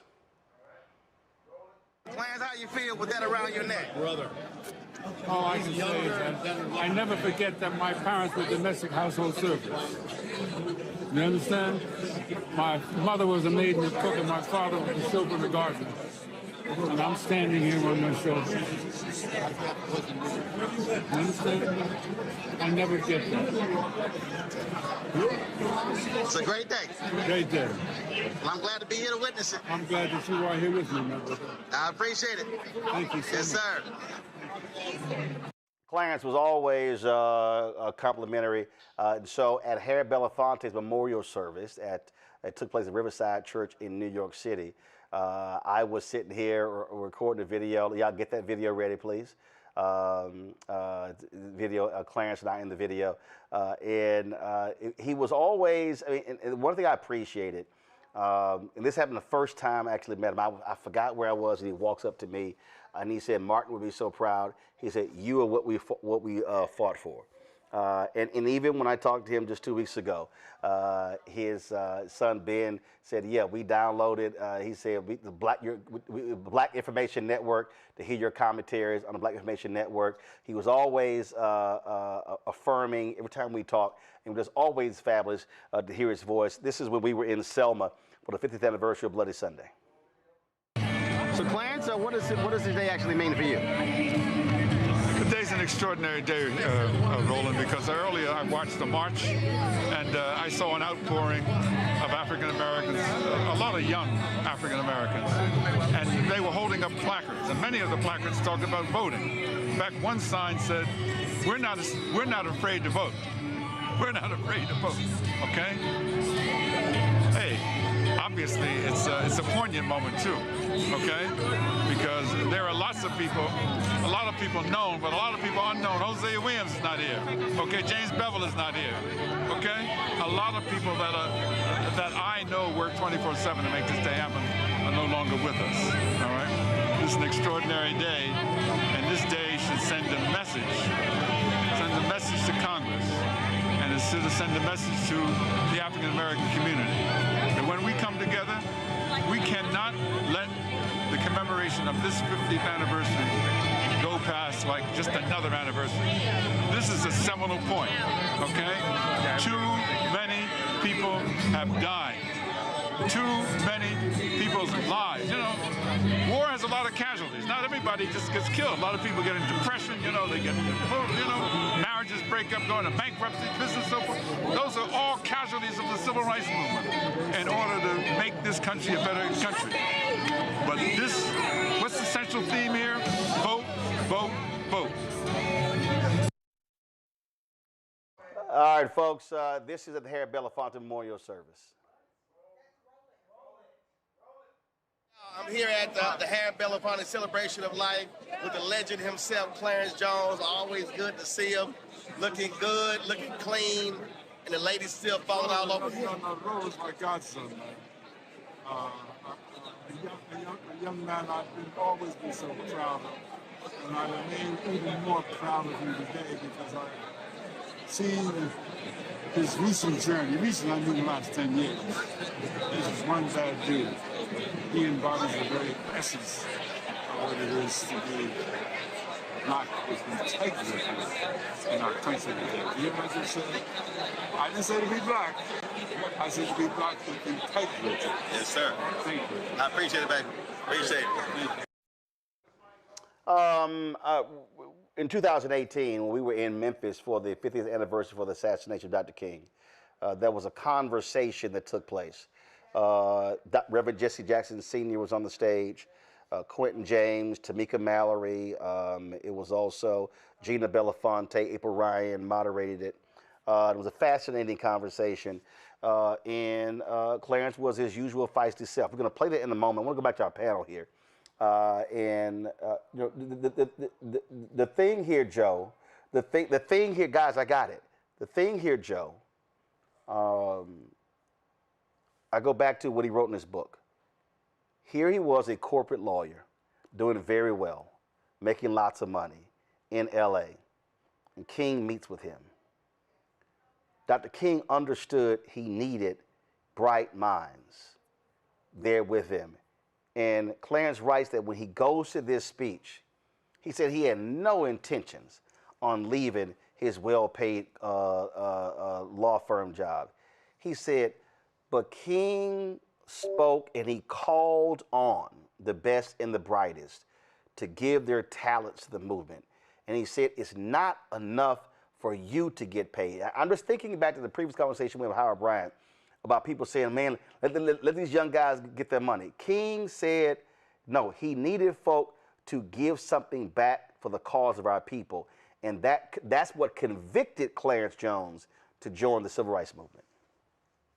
Yeah, it's amazing. And you hear those stories quite a bit about Martin and people that had the power to persuade. Even my own father-in-law had the fortuitous nature to meet Dr. King on a plane, sitting next to each other. He was a trained lawyer, one of the first black lawyers in the state of Texas, I believe. And by the time that conversation was over, he went to his family and said, I've got to move to Atlanta and be part of SCLC.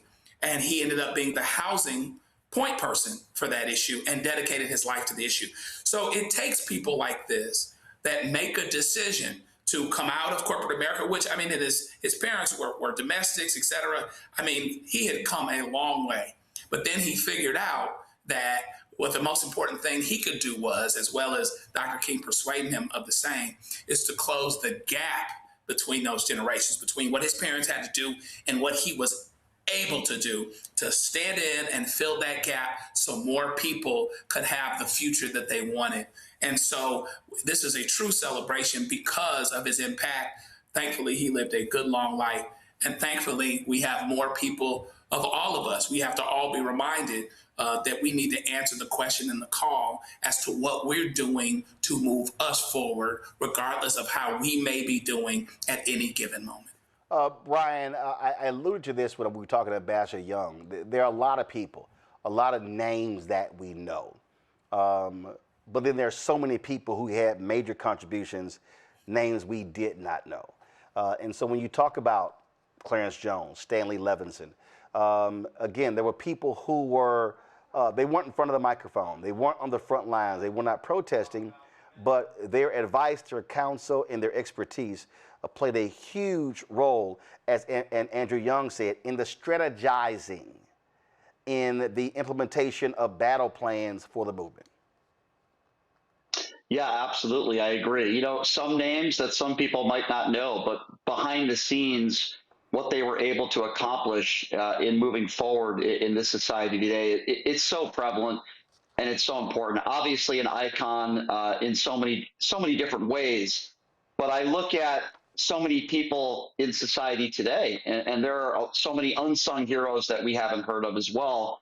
But I think no matter what the color of your skin is, you have to ask yourself, what are you doing to help? What are you doing to further whatever movement that you are for? And when you look at Mr. Jones and what he was able to accomplish and the long, great life that he lived, we have to remember that. And moving forward, like I said, it shouldn't matter what color your skin is. It shouldn't matter how old you are. What are you doing to help us further along civilization so that we all can be treated as equals and that we all can have a voice? Certainly that's what Mr. Jones did moving forward, and I certainly appreciate him, and we should certainly celebrate his life. Mustafa? When we come together, those are the words that I continue to have resonate in my brain. You know, when Brother Jones was saying, when we come together, you know, the earth rumbles, you know, the skies open up. And when we believe that we can make change happen, then it becomes a reality. If you're a young athlete, like we were talking about earlier, when we come together, we make change happen. You know, if you are someone who's interested in being in the political process, when we come together, we can make sure that we have the representation at all levels of government that helps to make change happen. But the main part of it is that when we come together. So I will always remember those words, and I'll make sure that I incorporate those as I share with others across our country. On the night of April 4, 2018, there were conversations that took place. There was this fantastic conversation Tamron Hall moderated with Reverend James Lawson and Congressman John Lewis. The second panel was a conversation with young and old, including Tamika Mallory, Quentin James, Clarence Jones, Gina Belafonte, Reverend Jesse Jackson Sr. There was another gentleman, I do not have his name, April Ryan was a moderator of that. And when Clarence got an opportunity to spoke, let's just say he didn't hold back. I think one of the most important, enduring mandates from the legacy of Martin Luther King Jr. is we have to pause a little bit and pay a little bit more attention to facts. Huh? No fake news. Facts, F-A-C-T-S. Okay. And we have to do that, look at facts within the prism of the history of how we got to be where we are today. Now,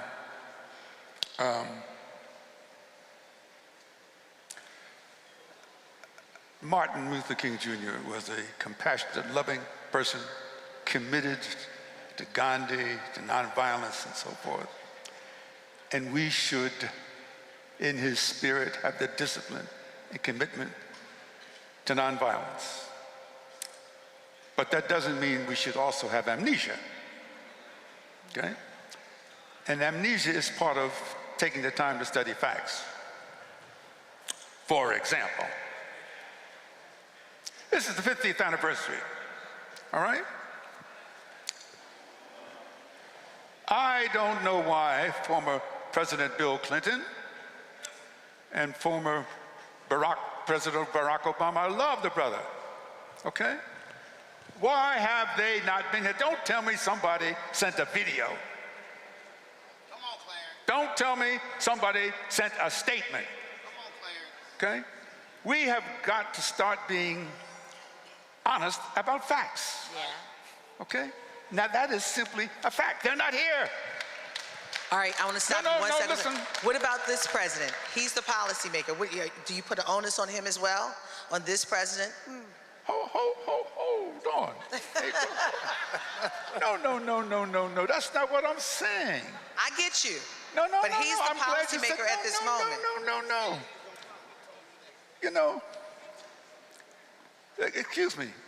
That's not what I'm saying. I'm simply saying we can't have amnesia about dealing with the reality of our experience. And the reality of our experience, Martin Luther King Jr., Rosa Parks, Linda Brown, all of the Brown versus Board of Education, those are powerful things that occurred. What they did over the past 50 years is extraordinary.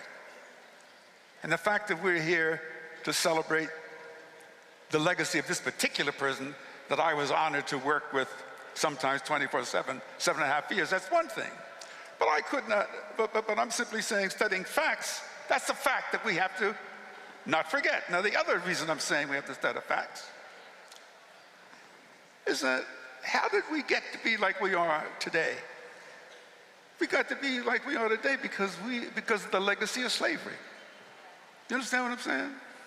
So somebody said to me, well, not every white person in America is a racist. No, actually said, not every white man, as the question was, is a racist. And I said, no, but I say, I operate on the historical presumption, okay? Until proven otherwise, based upon the history of what I've seen in this country, is be an exception for any white male in this country not to have racism and put it into himself. That doesn't mean I'm calling every white person a racist. I'm just dealing with the reality. The reality is, if you're white in America, Today, okay, you wake up in the morning and you have something called white skin. Some people call it a privilege. Some people call it a liability. I say it's a fact that we have to remember and put it into historical circumstances. Now, how is this related to why we are today? Is that we dare not sit and have platitudes about Martin King was this and Martin King was that, unless you understand the reality of not only what this man achieved. He sought to redeem the soul of America, as we all know. I know I'm preaching to the choir. The March on Washington speech, his famous I Have a Dream speech, that was just a call to the conscience of America, okay? I'm saying that today, as we sit here honoring his legacy of 50 years, that we have a responsibility, particularly to the young people, to maybe get them to look at things as I believe he would have looked at them, presumptively. And I don't want to take too much time, except I was fortunate. The firm I was with, I represented James Baldwin, not his own little lawyer, but I was James Baldwin's lawyer. And as a course of that, I had spent a lot of time talking to Jimmy. And one of the things that was so profound about my conversation with Jimmy, he would say, you know, Clarence, he said, you know, Negroes, black people are extraordinary people. I said, I know that, I know, Jimmy. He said, no, you don't understand. He said, we are the most extraordinary people in the history, in all of human history. I said, well, Jimmy, that's a little deep now. He said, the reason I say that is that we as a people have such deep capacity to love, to care and forgive. Because what other people on the face of the earth, he would say, would have 240 years of slavery, be enslaved and still have the capacity to love your slave master. What bitch could do that? That's why we are extraordinary people. So when I say, getting back to facts, that's my shorthand way of saying,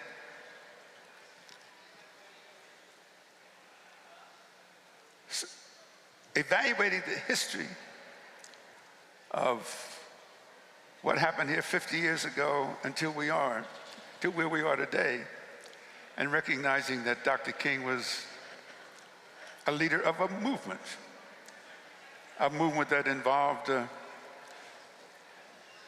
many people of less well-known names. You know the name Abernathy, and you know the name of Jesse Jackson and so forth, but you may not know the name of James Orange, you know? You know the name of James Bevel, of course, but you may not know the name of Jimmy Lee Jackson, or maybe you do, no. You may not know all of those men and women who tirelessly worked to make Dr. King's leadership of the movement to have its success. It wasn't successful because he was a great orator. It was a success because of the courage of Anita Boynton walking across the Edmund Pettus Bridge. Right, that's right. Okay? It was a success. Where's my success is because of Diane Nash. Yeah. Okay? And this icon here, James Lawson. Okay? And that man sitting right there, you know why the Democratic Party got representation before they didn't have it before? Okay? Because of his 1984, because of his election campaign. Jesse Jackson's 1984 and 1988 presidential campaign scared the living bejesus off of the political establishment. Scared that they didn't believe it. Didn't believe it. And so,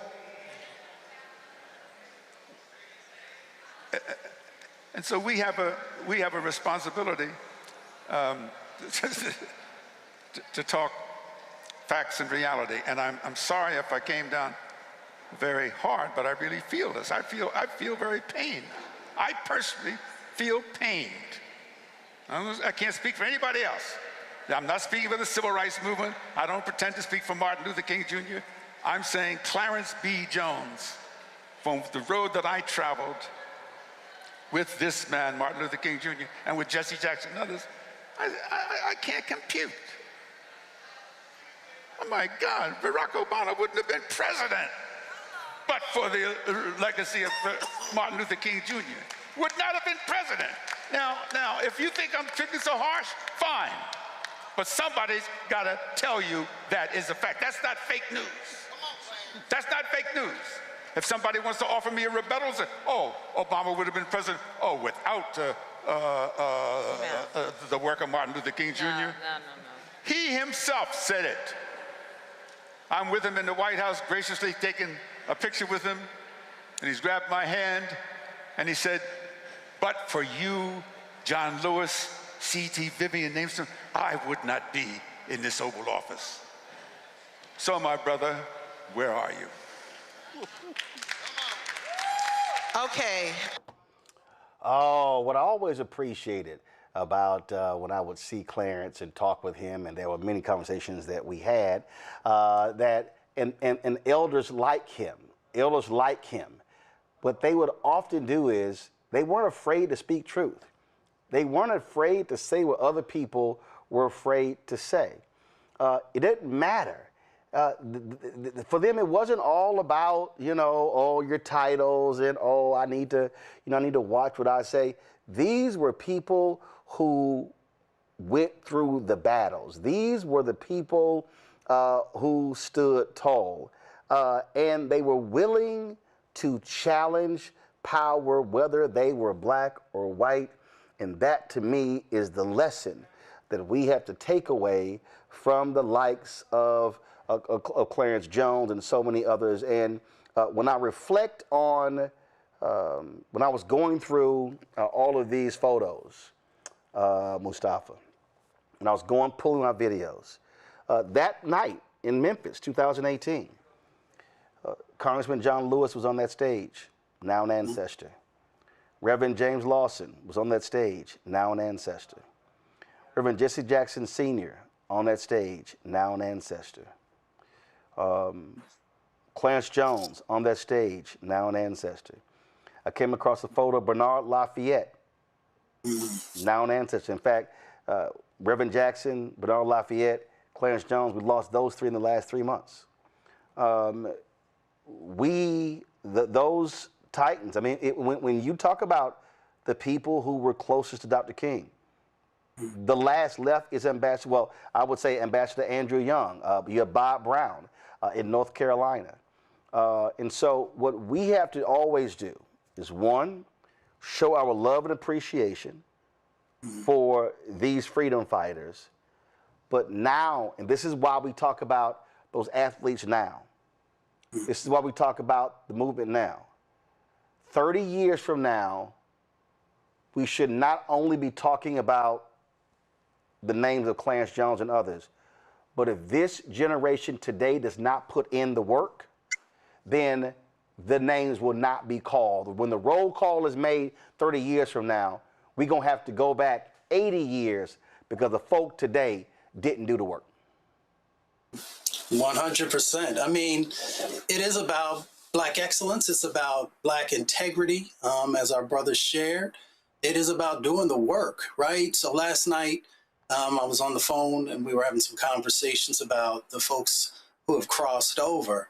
And the question became, who are the young lions and who are the young lionesses who are stepping forward? And of course, there are some that we see in the news and in the streets, but others have a responsibility as well. So one, we got to make sure that we're passing the baton, but we also, something has to be inside of you that says, I am going to make sure that my community continues to be uplifted and it continues to move to higher heights. And that takes work, that takes organizing, that takes dedication.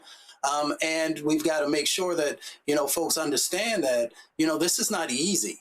None of this work has ever been easy. Any of those great leaders that you just mentioned and others, they had to put a lot into it, time away from family, health challenges because they didn't focus on themselves. And yes, well, hopefully today, we have better opportunities for folks to take care of themselves, but there is still a price to be paid. And most folks don't want to pay the price.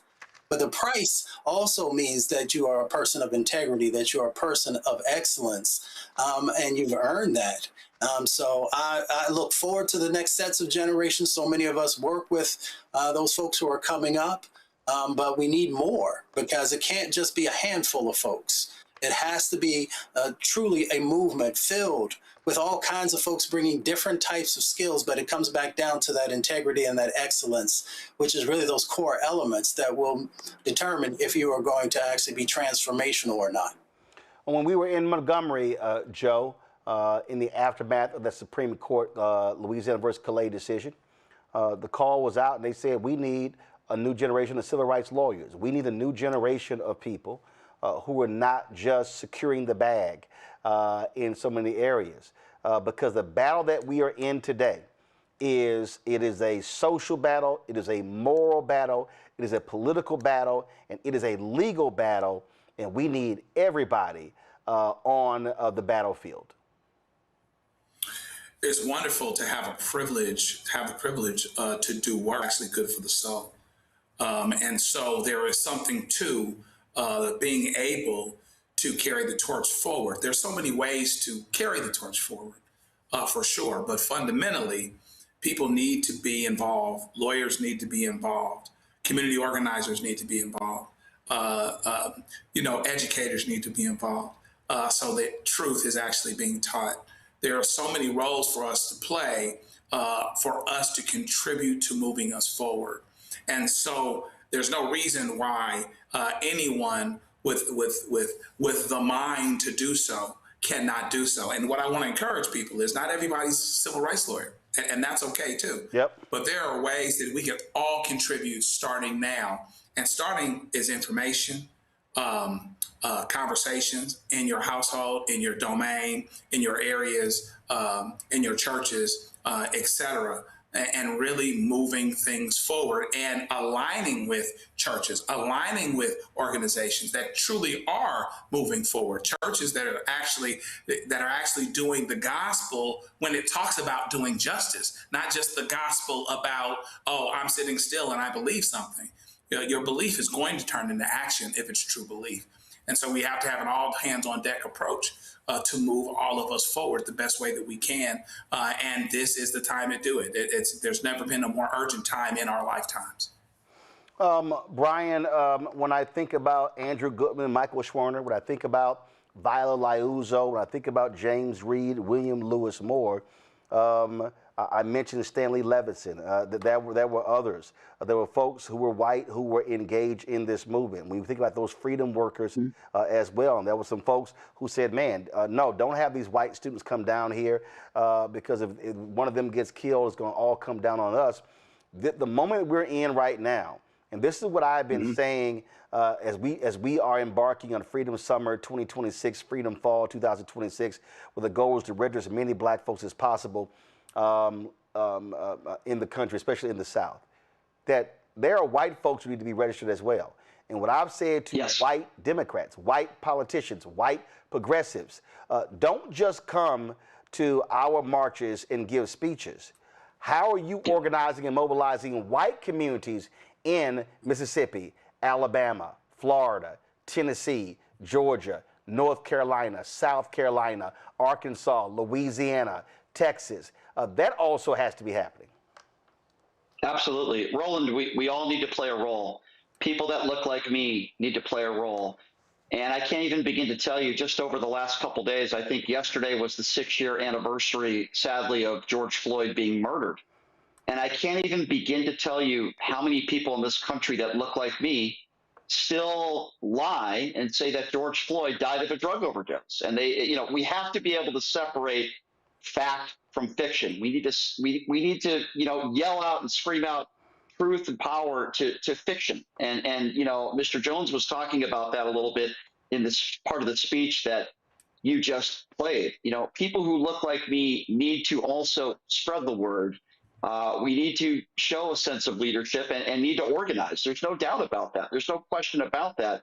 And for people out there that think that their opinions aren't being heard, well, guess what? Rise up. Speak up. It's okay to do that. There are too many people out there in society right now that are either afraid to speak up, or maybe they're afraid what some of their friends might think of them if they look like me. Well, guess what? Too bad. Too bad.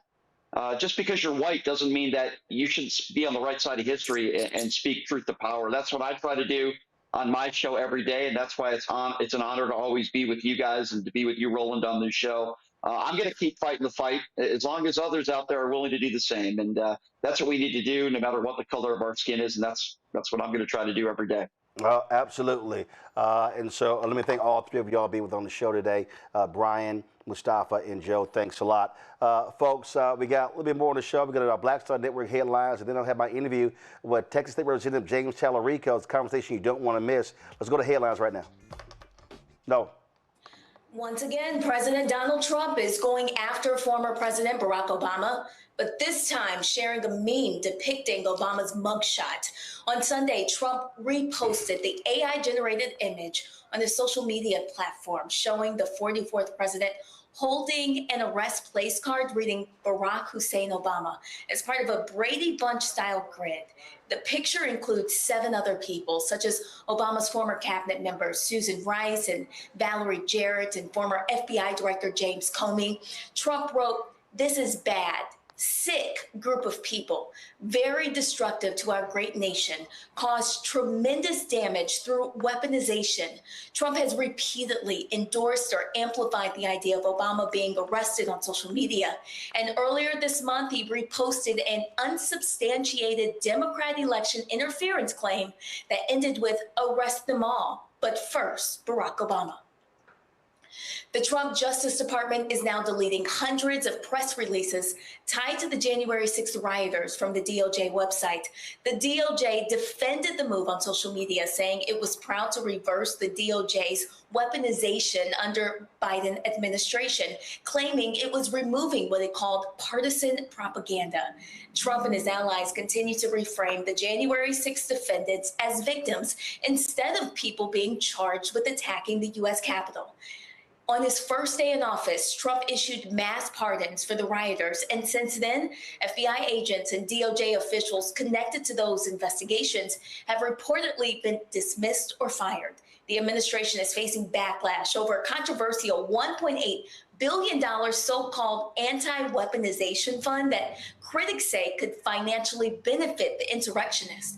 Multiple lawsuits have been filed against the administration over the fund, including one from Capitol Police officers who say taxpayer money could end up financing the same extremists who attacked law enforcement on January 6th.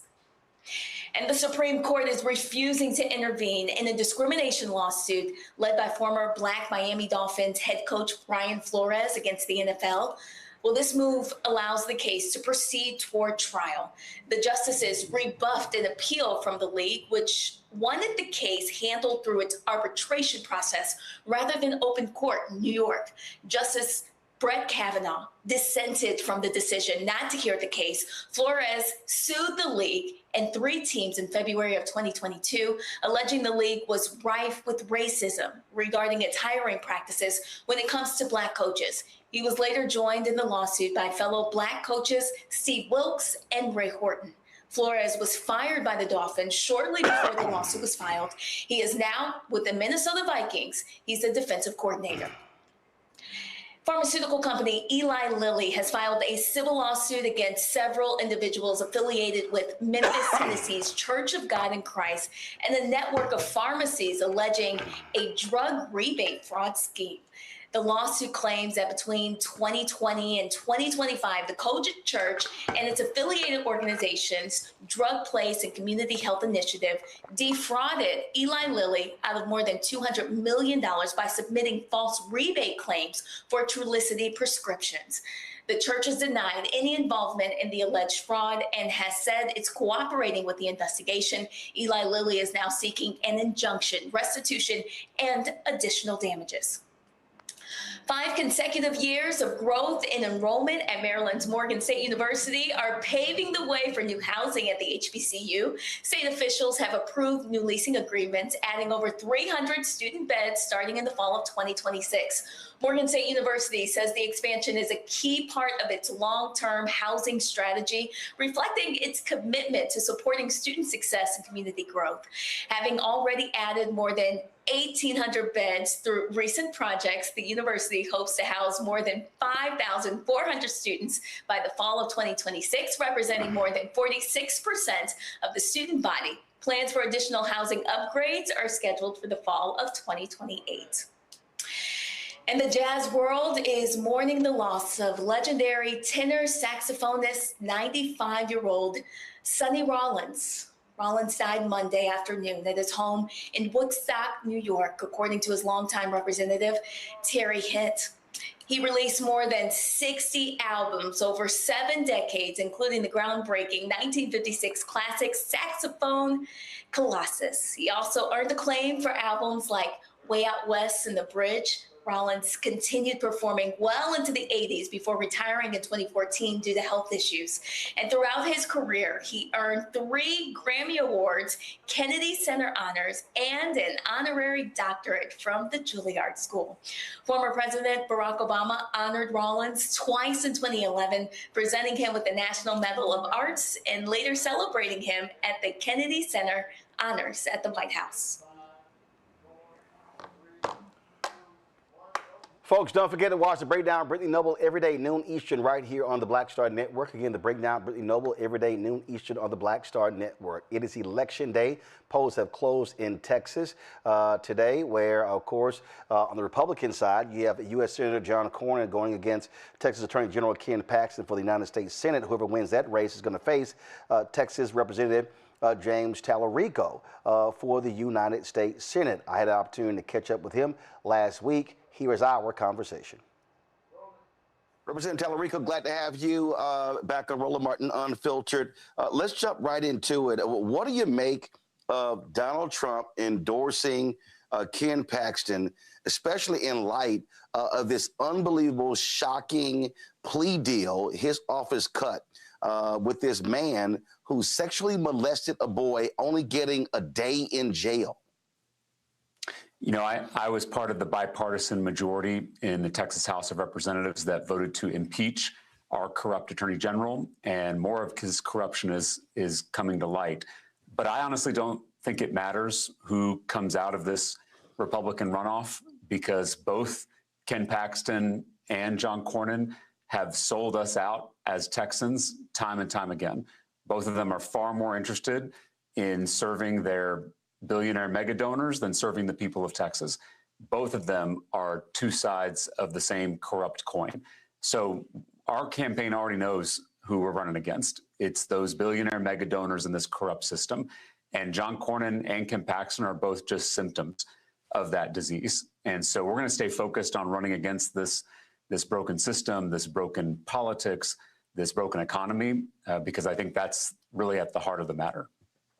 You talked about corruption, and New York Times is reporting Trump's Commerce Secretary Howard Lutnick gave $5 million to House Republicans right before he testified regarding Epstein.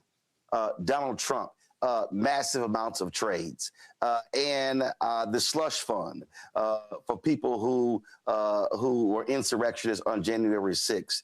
And I'm sitting here going, okay, Cornyn, Ted Cruz, all you law and order people, where y'all at? I mean, it is amazing how Republicans in the House and the Senate are completely silent, missing in action over what is blatant corruption by this administration. Trump's sons becoming partners in the companies that are getting billions of dollars in defense contracts. I mean, the raping and pillaging of the American Treasury is just astounding. That's exactly right. And this hurts all of us. You know, corruption is not just illegal in many instances. Not only is it immoral, but it's also what's holding all of us back. It's why we can't afford anything. It's why we can't seem to get ahead no matter how hard we work. It's because the system itself is rigged against us. it's rigged in favor of the people at the very top, the billionaires, the puppet politicians who serve them. And so that's exactly why Ken Paxton and John Cornyn exemplify this corruption, because they have used their public offices, their positions of public trust, to serve their mega donors rather than serving us. I know we've talked about Ken Paxton's crimes, but John Cornyn was the deciding vote on that big ugly bill last summer. That big ugly bill that's going to kick millions of Texans off their health care. It's going to take food out of the mouths of hungry Texas children, all to give yet another tax break to John Cornyn's donors.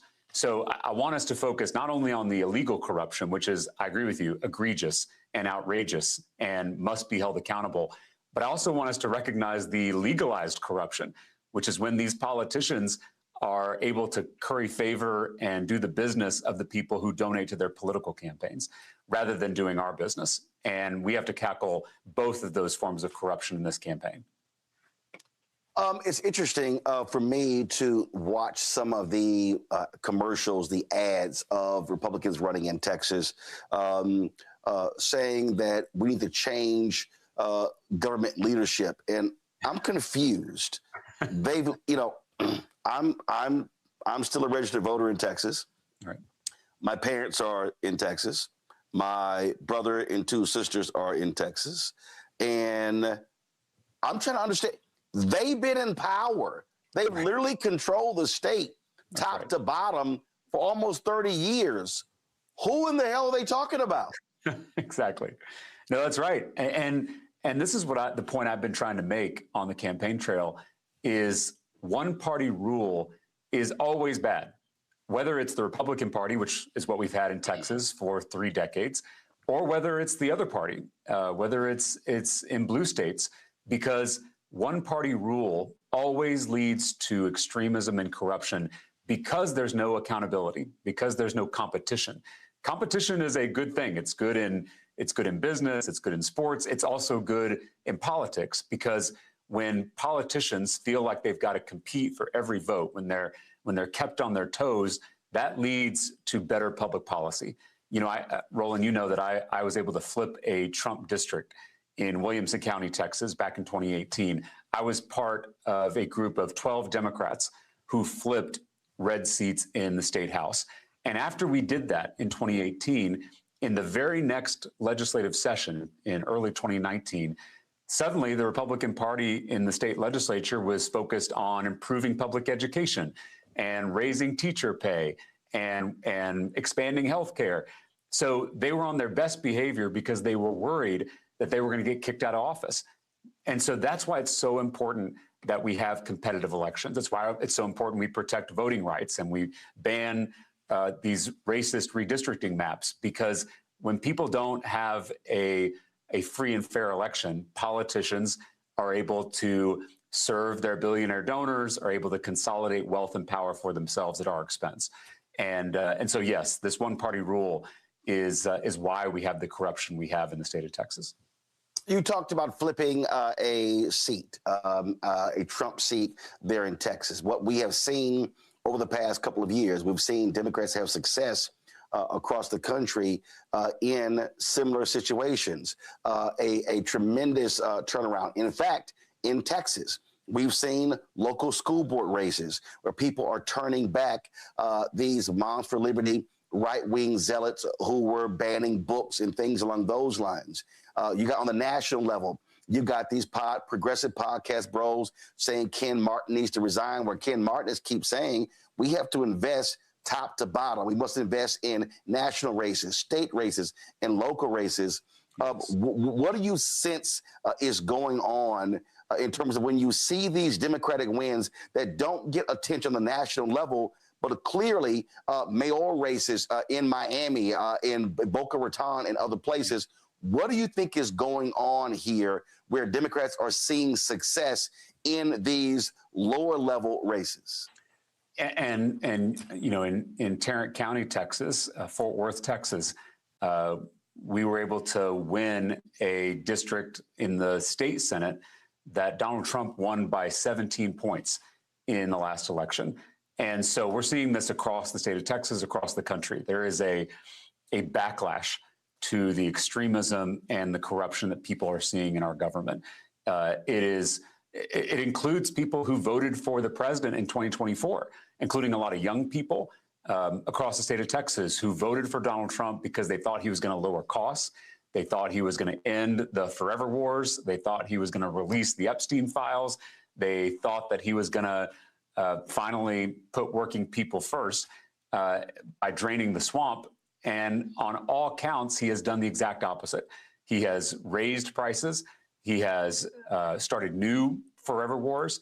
He has, done his best to keep the Epstein files redacted and hidden, and he has gone further and made the swamp even bigger in Washington, D.C. And so people are feeling disillusioned, and it's incumbent upon me as the Democratic nominee in this race, it's incumbent upon our campaign to try to build a big enough coalition of energized Democratic voters and people who are feeling disillusioned on the other side. That's exactly how we won that state Senate seat in Tarrant County, and I think it's going to be how we win this U.S. Senate seat in Texas in November. Obviously, you have to put together a broad coalition. Democrats have not fared well in these Senate races. The closest they got was Beto O'Rourke against Ted Cruz, where he got within 2.5 points of winning. We see in Texas has the most eligible black voters of any state in the country. We are seeing where Latino voters angry with what has been happening with ICE and other policies that have been trending back towards Democrat. And so in terms of, so how are you attacking this knowing full well you have to put together a coalition, a significant black turnout, significant Latino turnout, as well as getting a white turnout, knowing full well that you've had Republicans that have dominated among white voters? You're exactly right. We have to build a big tent. We have to have a big coalition if we're going to pull this off, if we're going to win Texas. And I have experience doing this. You know, we talked earlier about how I flipped a Trump district in Williamson County, Texas in 2018. And in our district, we had historic black turnout. We had historic Latino turnout. And we were also able to peel off Republican voters who were feeling left behind by the Republican Party. And we did all those things, and it added up to a 51% coalition, enough to win the seat. And we're going to do that statewide. We're going to have historic black and brown turnout. We're going to have to make sure that young people are showing up. And we're going to have to compete out in rural Texas, where we may not win every county, but we are at least building our coalition so that we have enough people to win in November. That's going to be the playbook for winning this race in Texas. Obviously, when it comes to black voters, you ran against Congresswoman Jasmine Crockett in the primary. You beat her in the primary.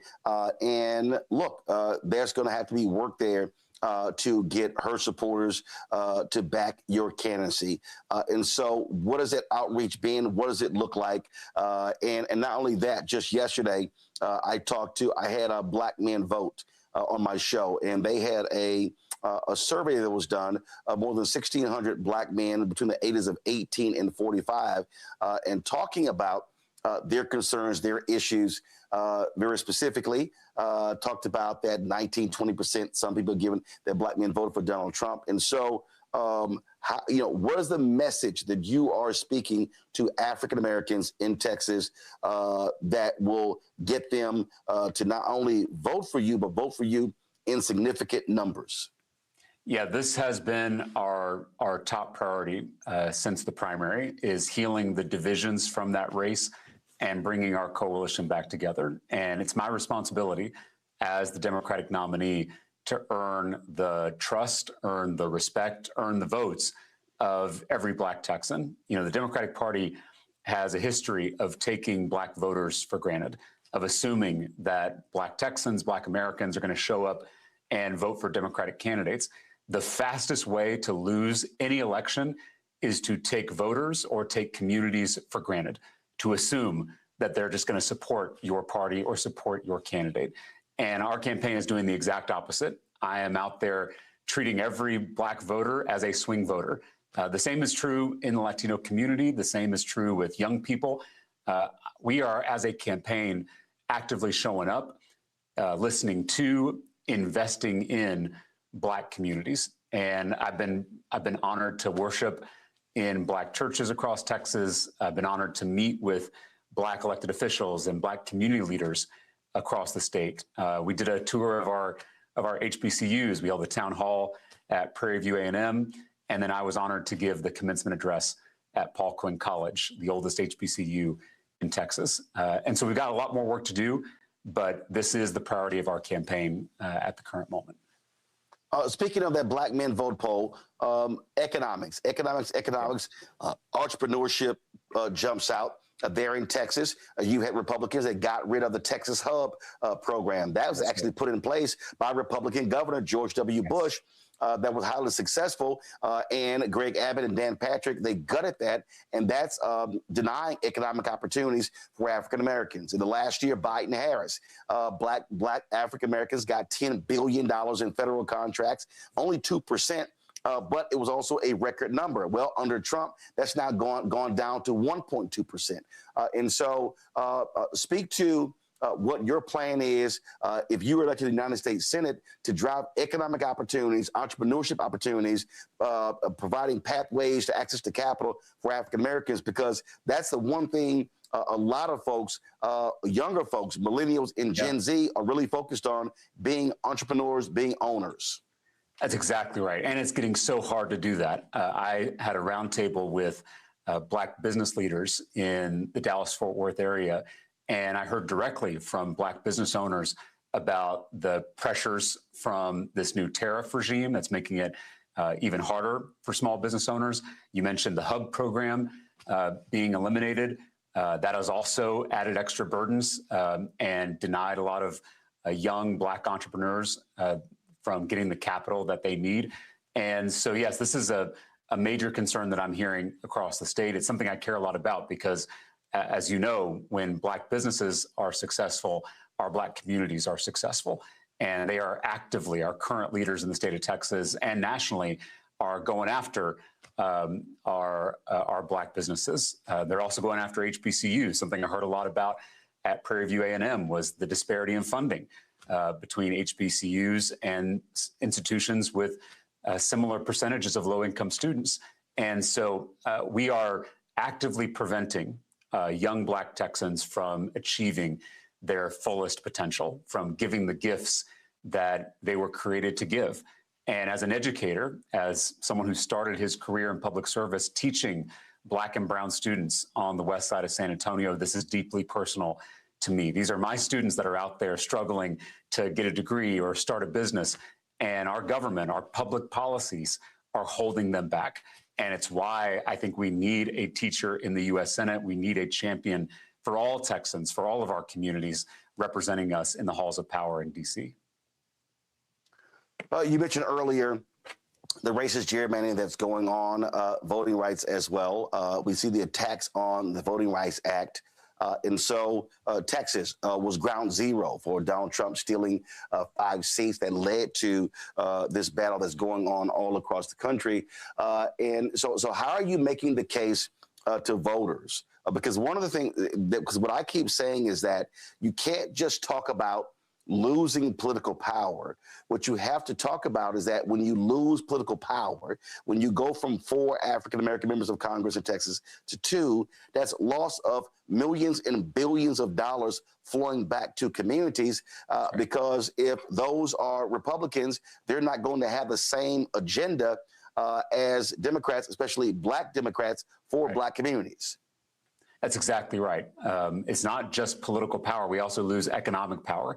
These two things are inextricably linked. It's why last summer, I, along with my Democratic colleagues in the Texas House, broke quorum to shine a national spotlight on these racist redistricting maps that systematically dilute the voting power of Black and brown Texans. And because we did that, we got a lot of heat.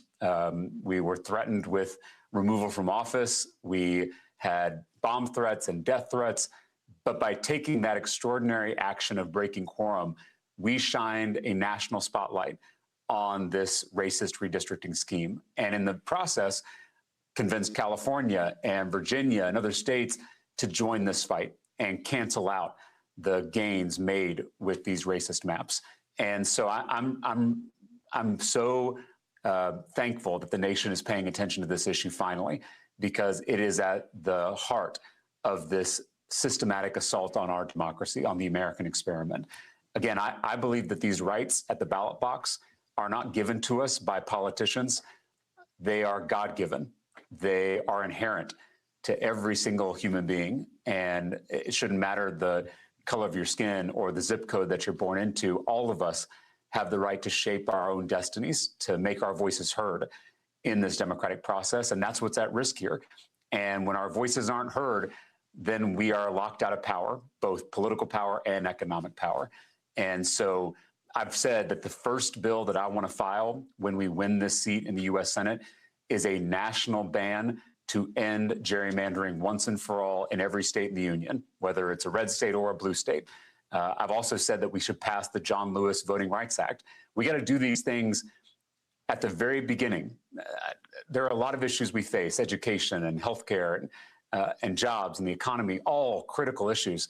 But none of those things are going to get better until we pass comprehensive political reform, until we fix the system itself.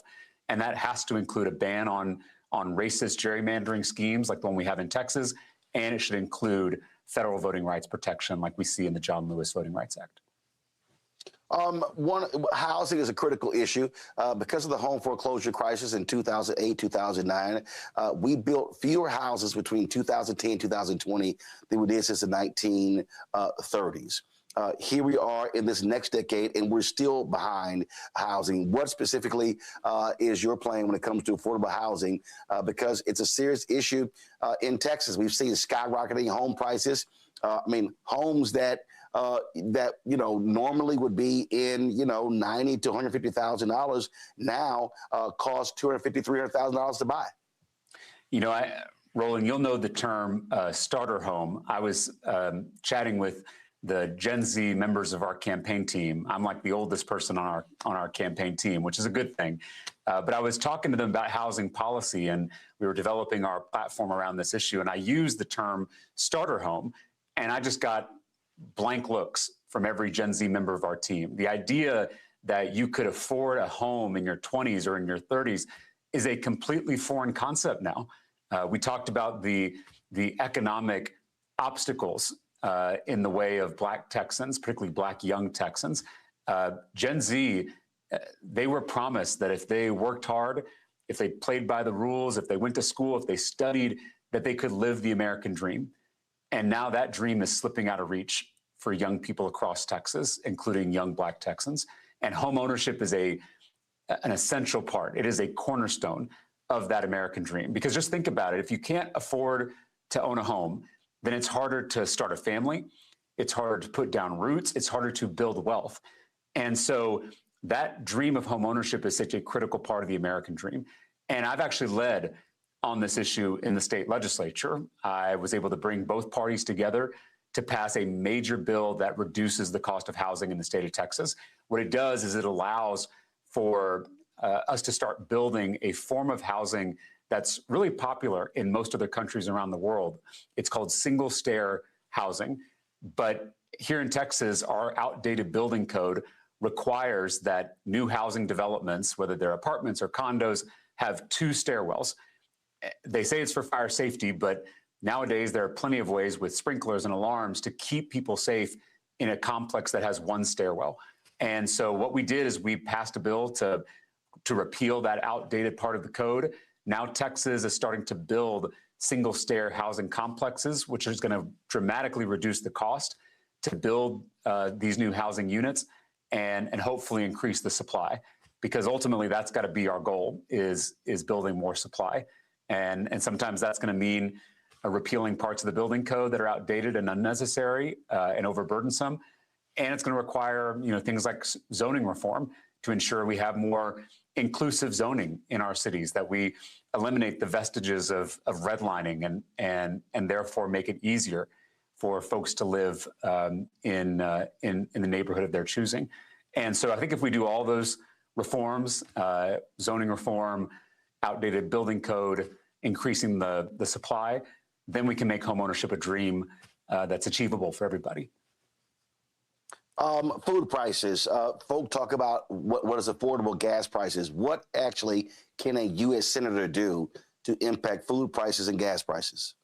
Well, I think repealing these crazy tariffs would go a long way in relieving that pressure at the grocery store. And then I would also say ending this disastrous war in Iran could take a lot of pressure off our economy, because I know that Texans are feeling the pain at the pump. I just saw that gas in my neighborhood was over $4 a gallon. But we should also keep in mind that when diesel prices go up, that increases the price to ship things, and that ends up driving prices up even further at the grocery store. So ending these disastrous tariffs, ending this disastrous war in Iran, those are some immediate steps we could take to start relieving some of the pressure at the pump and at the grocery store. But I'll also just say that affordability, I think, has to be our focus when we win a Senate majority. Not just the price of groceries and the price of gas, but also the big structural costs in our economy. We already talked about the cost of housing, but also the cost of childcare, which is now more expensive than college in the state of Texas, and the cost of healthcare prescription drugs. You know that I passed the first ever cap on insulin copays in state history, and I've done a lot of work on making insulin affordable. But we've got to look at these structural costs in our economy that are holding working people back and making it harder for Texans, particularly young Texans, to live the American dream. Just a couple of more questions, and that is, look, we got a few months. Every day is going to be crucial. And what we've seen in the past is that Democrats have been crushed by Republicans outside of the large counties. The last large county in Texas that's still red is Tarrant County. That's right. And so what exactly, how are you looking at, when you look at this massive state, 254 counties, to do in many ways what Elise Slotkin did in Michigan, and that is not lose by massive margins, and so, how do you look at that map and decide where to go, how much time to spend, but also putting together a massive campaign infrastructure to compete in 254 counties when you have a state Democratic Party that doesn't have people in every county? Yeah, that's exactly right. We're facing some organizational obstacles that our campaign is working to overcome. We launched this underdog campaign 8 months ago in my hometown of Round Rock, Texas. And since then, we have had tens of thousands of Texans showing up to rally with us or to attend town halls in every corner of the state. It's red areas, blue areas, purple areas alike. It's big cities, it's small towns, it's communities across the state. I've been holding events from Beaumont to El Paso, from Amarillo to Brownsville, and everywhere in between. And I'm shocked by the number of people showing up. We've had to move venues so many times. We were out in Longview, Texas. I know you care about East Texas like I do. And we had to move venues a few times because we had so many people who wanted to show up. We ended up packing the downtown theater in Longview. We're going to be barnstorming the state, in the next week or so, now that the general election is kicking off. So showing up in all parts of Texas is critical to earn the votes and earn the support of communities across the state. And then I'll also say, because I'm only one person, one candidate, we have recruited more than 40,000 volunteers in this campaign. This is truly a grassroots movement. A lot of campaigns, in modern history, will just spend a lot of money on TV ads with no ground game. Our campaign is doing the opposite. We are building a true grassroots movement on the ground. 40,000 volunteers is an unprecedented number. We're going to keep growing that. In fact, I want to give just a quick plug, Roland, if you'll allow me. This summer, we're going to have a paid fellowship program for young Texans, and actually young people across the country, who want to learn the nuts and bolts of modern campaigning, who want to learn how to organize, who want to learn maybe how to run for office themselves one day. They can go to jamestallarico.com /join to learn about this fellowship program. And I'm hoping that we're going to have hundreds, maybe thousands of young people descending on the streets of Texas to knock doors and make phone calls and send text messages and register voters. It's going to take a true grassroots movement to pull this off. And then the last thing I'll mention is Texas is an expensive state. And so if you're going to reach everybody, you've got to have the resources to do it. And I am so proud that our campaign has already shattered grassroots fundraising records, all without taking a dime from corporate PACs. This is a people-powered movement that we're building. And we've got more than 500,000 people who have given $5, $10, $15 at a time. And they have blown past some grassroots fundraising records in this state and in this country. So I think if we can do all those things, if we can show up, if we can have a people-powered effort of volunteers and organizers all over the state, and if we have the resources to communicate to everybody, I think we're going to shock the world by winning this seat in Texas in November. Last question. There's somebody who's listening, watching. They say, you know what? I don't believe in this system. I don't believe my vote serves any purpose. It has no value. And they will choose to sit on the couch. What do you say to that person to convince them why they need to be actively engaged in this election and why they should vote for you?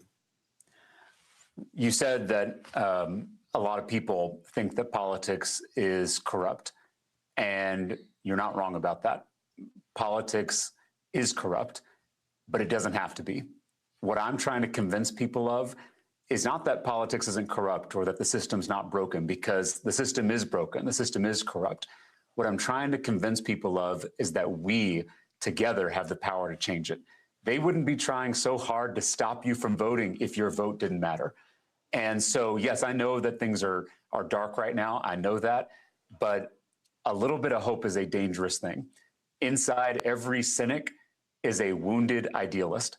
And so I am trying to speak to the wounded idealists all over the state of Texas, all over this country, because I really do believe that when we're together as one team, we are unstoppable. I know big money is powerful. I know that. But it's nothing compared to people power. And that's what we're doing here in this race, in this year, in this state. And so I hope that although there's plenty of reasons to be cynical, that people can dig down and find the last bits of hope that are left, because I think that's exactly what we need to pull this off, to change this country and transform this broken, corrupt system. All right. Representative James Tellerico, we really appreciate it. Thanks a lot. Thanks, Roland.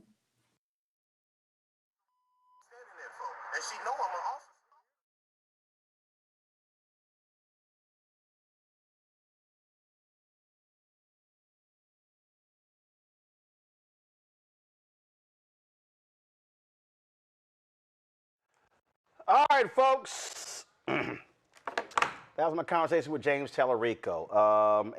We'll have for you the results of the election so far. Looks like Ken Paxton is destroying John Cornyn in Houston. Congressman Christian Menifee is up big against Congressman Al Green. We'll have the results of the other races as well. All right, folks, that's it for us. Tomorrow, I'm going to have my one-on-one with Clarence Jones that we did for the 50th anniversary of the assassination of Dr. King. We'll be running that on tomorrow's show. All right, folks, support the work that we do. Join our Bring the Funk fan club. If you want to contribute, please do so via Cash App. Use the Stripe QR code. You see it right here. Checks and money order. Make it payable to Roland Martin Unfiltered, P.O. Box 57196, Washington, D.C. 20037-0196. PayPal's R. Martin Unfiltered. Venmo RM Unfiltered. Zelle. Roland at RolandSMartin.com. Roland at RolandMartinUnfiltered.com.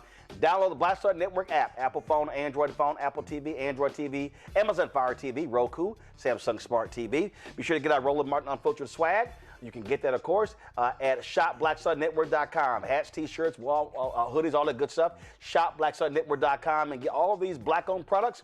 You can also get in our marketplace segment at shopblackstarnetwork.com. Folks, don't forget, if you want to Download the app fan base. Follow me at Roland S. Martin. And don't forget, watch Brittany Noble every day, noon Eastern, right here on the Black Star Network. And, of course, every Tuesday. Of course, you can also check out Fulfill Balanced Living Show, Balanced Life. Reverend Dr. Jackie Hood Martin. Check out those episodes every Tuesday. Folks, that's it. I'll see you tomorrow right here, Roland Martin Unfiltered on the Black Star Network. And also be sure to get yourself in some good trouble, as Congressman John Lewis said. See y'all tomorrow. Holla!